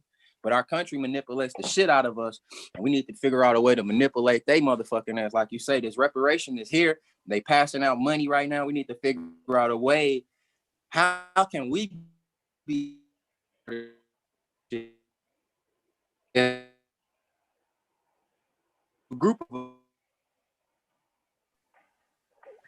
I'm gonna tell you right now, right? What we need to master right now within the next 2 days is marketing. Because, like I said, this law can't really happen if everybody don't call in at the same damn time. You feel me? They went outside at the same time to burn down, you know what I'm saying, stuff and steal shoes and stuff. But You know, you got to make a law. You know what I'm saying? You gotta get the money. See what I'm saying? So everybody got to be talking about it at the same time. Right. See what I'm saying? Right. Well, you know, it's a lot of ways out there, bro. It's some shit. It's some stuff that I'm gonna talk to you about offline though, but bro, you gotta hit me, bro, cause I got you. I told you I'm finna. Man, I'm it's finna just like force myself to do that more often. You know what I'm saying? You know, our country ain't the only country that's giving out them little $10,000 ass grants and shit. You know what I'm saying? And it's and China is giving out them same grants, and you know they giving out those same grants to Americans. You feel me? I'm gonna still figure out the specs and the details of it, but I'm talking to a lady right now. And you know, I'm gonna figure out some way to, you know, get us some racks, bro. I ain't gonna even lie. Every day, it's all about figuring out how can I get us some racks and do something, bro. Trust me, bro. You've been in my mind though, bro, because it's a lot of property out here in Cincinnati that I'm like, man, bro, motherfucker can refurbish this city. They already just built a new soccer team stadium here, so it's like the property that's around the place. That's a load off my mind, bro. Because I be trying to find people who understand that this needs to happen. We got to self-determine, bro. There ain't no other way around it. That's the only way we can get these motherfuckers off our ass. Get that knee off our neck. You see what I'm saying? We've been saying that a long time, and then they don't show that a public lynching right in front of our face. That's why everybody went crazy. That's why the whole world went crazy. They said, "Oh man, y'all done went too far now," because everybody's outside. And they mad as hell. But we got to be the same way when we kill one of our own, though, bro. Yeah. I understand that we go to jail behind that shit when they don't go to jail, and that's why we upset. But, bro, we got to be honest about the situation, bro. Bro, I remember, bro, like one of the guys, right? He went over to the other neighborhood and shot up their neighborhood. And, you know, they end up coming back and retaliating. But you know what? We didn't go retaliate on them. You know, that brother got dealt with because he went and started some shit and not informed us on some shit. And now that put us at risk at some shit. Right. You feel what I'm saying? So it's like, man, bro, we gotta come together on some real shit. Cause that whole we get mad at the police, but we don't get mad when one of us shoot us. No, we need to hunt that nigga down too. It was back in 90, I think it was 91, 92. One of the brothers, we had snipers on the buildings down there in the jets. So it's like when our snipers end up shooting a kid, so we had to let them know, bro, we got to produce a body. Either you gonna turn yourself in, or we gonna have to do something to you because you shot a kid, nigga. We got to be that serious about us killing us too, though. That's right. Feel me? That's how the world gonna take us. The world don't take us serious if all the music that we make is talking shit. Now, for example, we don't hold ourselves accountable. Come on now. Think about it. Now look at Megan Thee Stallion, right? Now a lot of motherfuckers like, oh, she ain't getting publicity about her getting shot because she's a black female. No, it's because the music that she make is so tough and so disrespectful and so whorish and so manly like that niggas thought that she was a goddamn fucking transsexual and shit. You dig what I'm saying? Of course she ain't gonna. Don't nobody feel sorry for no thug getting shot, nigga. You talk about getting shot all the time. Right. So we can't look to be victims when we talk about that we the aggressors all the time. When actually, man, we weak. We the weakest individuals in America right now, bro. You feel me? And we gotta understand this shit, bro. Like this shit, the shit that we doing is perpetuating more bullshit. You can go look at King Von motherfucking Instagram, and you will see him out there in O Block with some babies, and the babies got toy guns talking about gang, gang, gang, boom, boom, boom, boom, boom. Because they see you niggas on the video doing it and shooting around there. Now you done bred another fucking killer to kill one of my kids. You feel me? Yeah. Am I wrong to try to eliminate all y'all then? Right. Now I want to get back on some Bible shit. I want to get back on some Islamic shit, on some, maybe we need to just do some self-motherfucking cleansing. Because we all know who the killers is in the neighborhood, bro. We know who killing in the neighborhood, bro. That's why we gotta be, that's why the niggas, they ain't taking us serious. Police don't take, white people don't, no, Asian people, Arabs, nobody take us serious, because it's like, man, if y'all want to stop the killing in y'all neighborhood, y'all know who the killers is. Either. Now I ain't with turning nobody in on no slavery shit. Either y'all probation and violate, or y'all eliminate. That's simple. That way shit like that won't happen. Cause you don't never see them kill no motherfucking Asian and Arab, cause they know them motherfuckers is kamikaze. You feel me? You can create a killer too with your behavior too, because we so oppressive to each other that, you feel me? I'm saying niggas will catch their first body fucking with you. You see what I'm saying? You done been oppressing them all this time, extorting them all this time. You know what I'm saying? Cussing them out, calling them bitches in front of everybody. You know what I'm saying? Then when they finally decide to take up for themselves and fight you, then you beat their ass. You know what I'm saying? And they ain't got no wins nowhere. So they done ran and got the gun right there on the spot in the heat of the moment, and then shot you in the chest twice. Yep. Stop oppressing niggas. It happened last summer right here on my street. Yeah, this shit niggas happened out here. 2 weeks ago here. My nigga got shot in the chest twice because he beat somebody's ass. Then the nigga ran to his car, and then he beat the nigga up at the car, but the nigga had already got the gun. Hit him twice in the chest. Dead. You know what I'm saying? My other nigga, I ain't gonna say his name, but my other nigga got shot in the head. But he wasn't even really oppressing the nigga. You know what I'm saying? He was just on some kind of semi-peaceful shit. He was trying to break some shit up, and then the nigga got slick with him, so he got down. You know, he got them hands, so he pieced him up right quick. Nigga went and ran away. Man, that shit crazy. Bro, I feel like we need to just start whooping each other ass more often. Us as black males need to just meet up in gyms and just start whooping each other ass to get that shit off our chest. Niggas is scared to take ass whoopings nowadays, bro. We should be used to an ass whooping. We should be once a week. Hey, bro, meet me in the gym, bro. Let's do this. Let's spar. We ain't gotta go at each other neck on no kill, but we need to spar, bro. We need to get that shit off our chest. I hate to use the word man up. We need to adult up. You dig what I'm saying? But it's the same shit, bro, because it's dykes out here killing niggas now, bro. Come on, FBG Duck, he was killed by a dyke. You dig?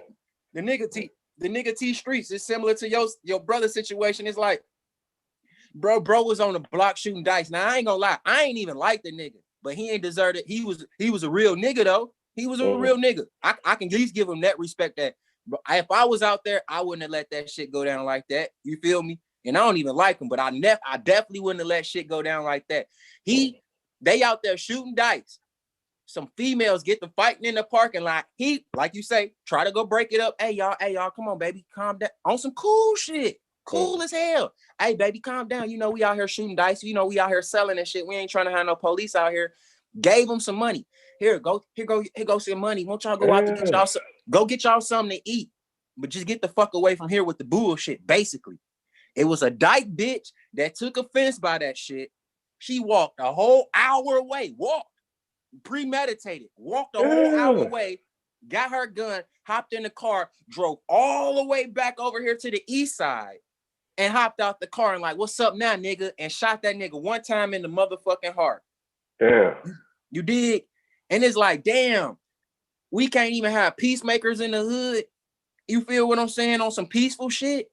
You that amped up that, oh, this nigga deserves to die because he broke up a fight and gave some money to y'all to go. Y'all could have went and got a sack and a bottle or any goddamn thing.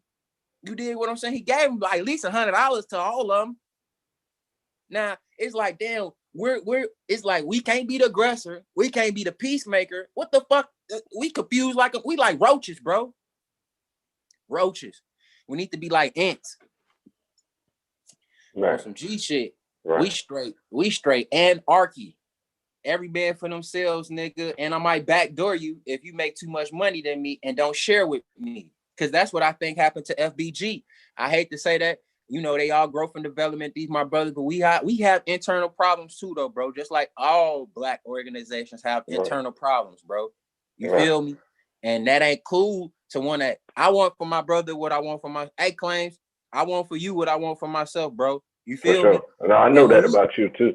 But nigga, you know Gully, right? This nigga try to act like I'm in violation because I switched from Harvard Park to Pretty Tony, right? I said, man, don't you realize every single organization got problems in each other? You know what I'm saying? And I got a real critique for the Harvard Park. I consider them cannibals. You know what I'm saying? Because they the only blood set and they're bounty hunters. You see what I'm saying? So they're the only blood set that's allowed to clean up the rest of the blood.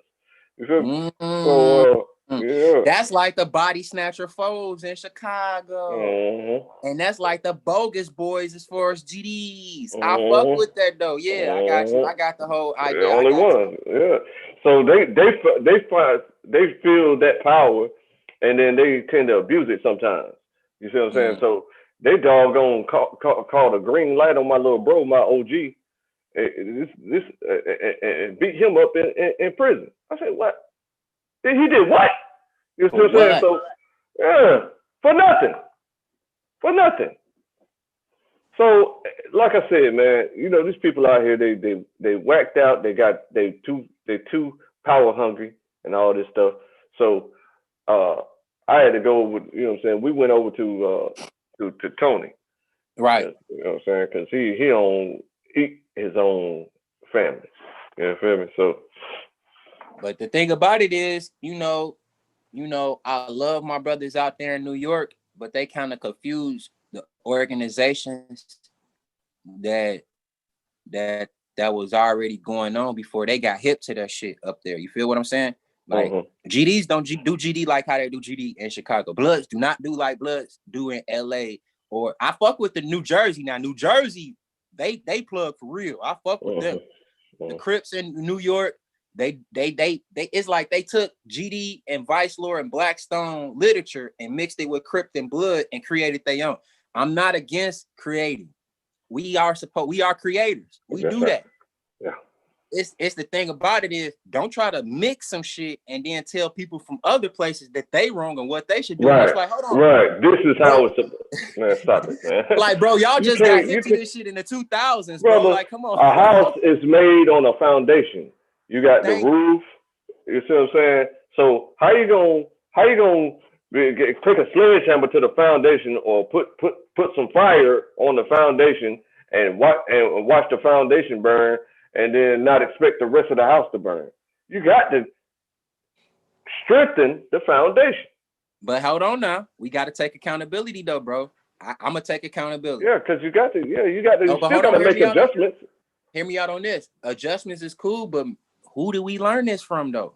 We learned this from the religious groups that we was a part of. The Hebrews, the Moors, the Christians, the Baptists, and so on and so forth. They're not together. They clash too. So remember, that's a group of people that's supposed to be for the Most High. So think of motherfuckers who ain't on shit. We definitely gonna keep separating and creating more and more and more. We gotta, bro. Look, I'm putting it like this, bro. I told you this plenty of time. I fuck with the Hebrews. You know, y'all the only people that got camps. Y'all got situations. Y'all got this. Y'all got satellites here set up. Once y'all link up all the way, y'all can have y'all will have immediate aid and assistance. I know from my organization. I'm expecting that to happen after all this money come down the pipe. You know what I'm saying, with reparations, because from my understanding, the blueprint of how to build properly and how to get out of oppression is in the Bible. So I just pull out the nuggets that I understand and then focus on that and say, oh, you know what? I can do that right there. That little thing right there, I can do that. Right. Let me try that. So that's what I'm working on. And I think that once the money come down the pipe to everybody, 40 million people, and you got this big injection of money going into people's hands, then we'll be amplified to the level where we can speak to each other all at once. You know what I'm saying? Instead of having to get on their networks and being censored all constantly. You see what I'm saying? 24/7. Right. So if we speak to them all at once, if we speak to our people all at once, and we come up with the knowledge that we understand of how to build properly, then they will 1,000% go in the right direction. There's no choice because everybody will be having the same conversation. Got to be an example. I heard it was 17 families down there in Georgia who brought property. So I want us to be like the 80s. Now, and I say that in this sense of, remember back in the day when all the drug dealers was taking their picture? You ain't know who was the boss because everybody was shining. You dig? I want us to be like that, nigga, where you don't know who the leader because everybody got it. You dig what I'm saying? And it can be like that though, bro. We gotta figure it out. But like you say, yes, finances and shit like that, because you know that's a killer here in Chicago too. You know what I'm saying? Like, man, fuck that nigga. He ain't deserve that money. But niggas wouldn't say that if he had money though too though. Right. You know what I'm saying? We will have different like. It don't matter who got it. There's always gonna be people who say he shouldn't have it. Yeah. We gotta think like stars. You know what I'm saying? We superstars now. So the superstars, they ignore all negativity. They try to until they just get overwhelming or get too close to them. You know what I'm saying? So that's how they have to live their life. They're not even allowed to be real about things. You know what I'm saying? Because then it'll hurt their pockets. You know what I'm saying? But in the broke world, you can be as real as you want to. Yeah. That's the foundation of our country too. Role playing. Role. I be asking lesbians. Everything ain't for everybody. This truth that we talked about that earlier with Oprah. This truth don't have to be said right here. Right. Not in this situation. Allow them to be dumb. You know what I'm saying? The Bible teaches that too. If a man is dumb, let him be dumb. You see what I'm saying? That's what they tell us to do. But we always trying to save the nigga. You know what I'm saying? Because we see ourselves. Because we see ourselves. We're very empathetic. Sympathetic, actually. We actually sympathetic because we done been through what he been through.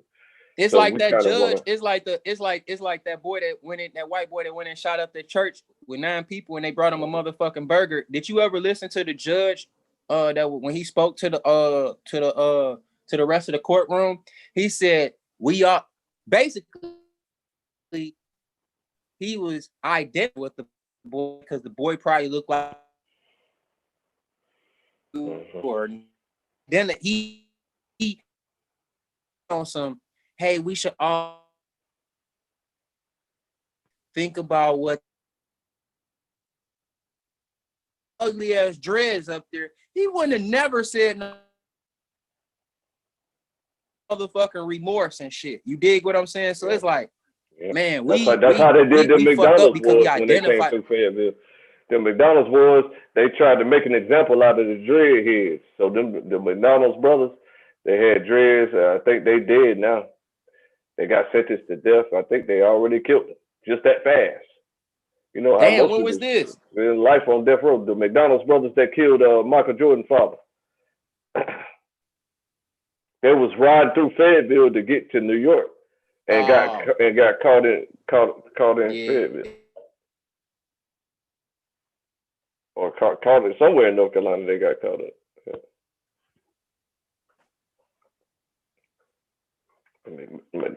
I thought one of them just did an interview though.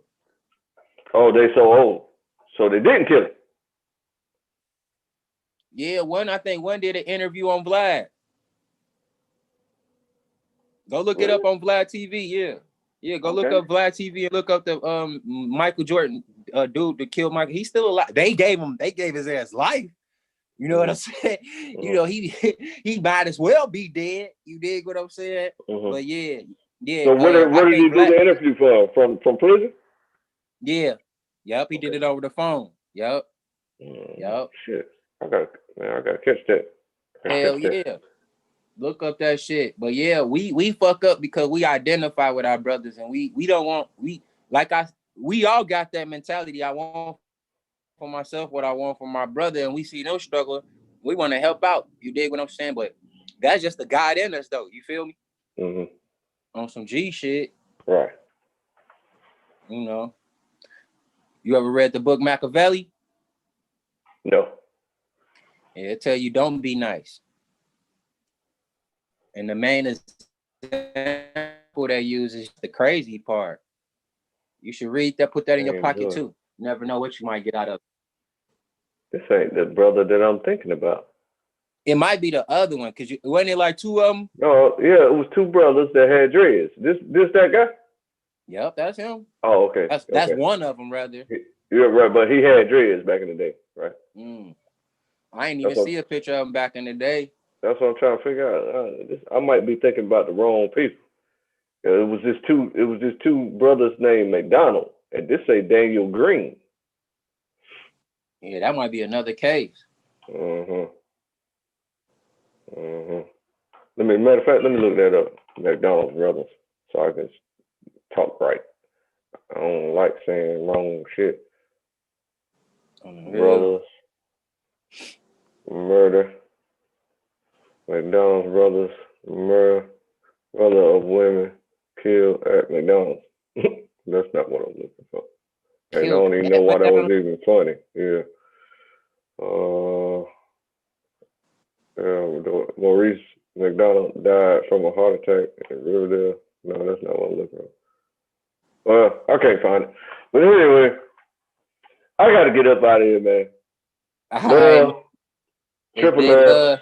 You know big love chopping it up with you, man. Like I say, man. Oh, man, I'm on the 4X now, bro. So go to that chat, sign up to that broker, download the MT4 app, and then we gonna take care of the rest after that, bro. It's already, you already good as far as the trades. Yeah, so, I love that jump, man. Phew. Man, that 4X, when I played the play version of it, my shit went through the roof. Yeah. My shit went through the roof. So I'm hoping that the real money acts the same. You know what I'm saying? Trading currency. It does. It does. You just look, I got you, bro. Don't even trip. I'm gonna tell you what to jump in and jump out and all that shit, bro. I got you. So just get back with me when you download that shit and get ready, bro. And like I said, we're gonna have a phone call and I'm gonna make you some money that same day. That's why I'm about to get off here and make some money too right now. For sure. Oh, the real. Get on it. All right. Love. Yeah.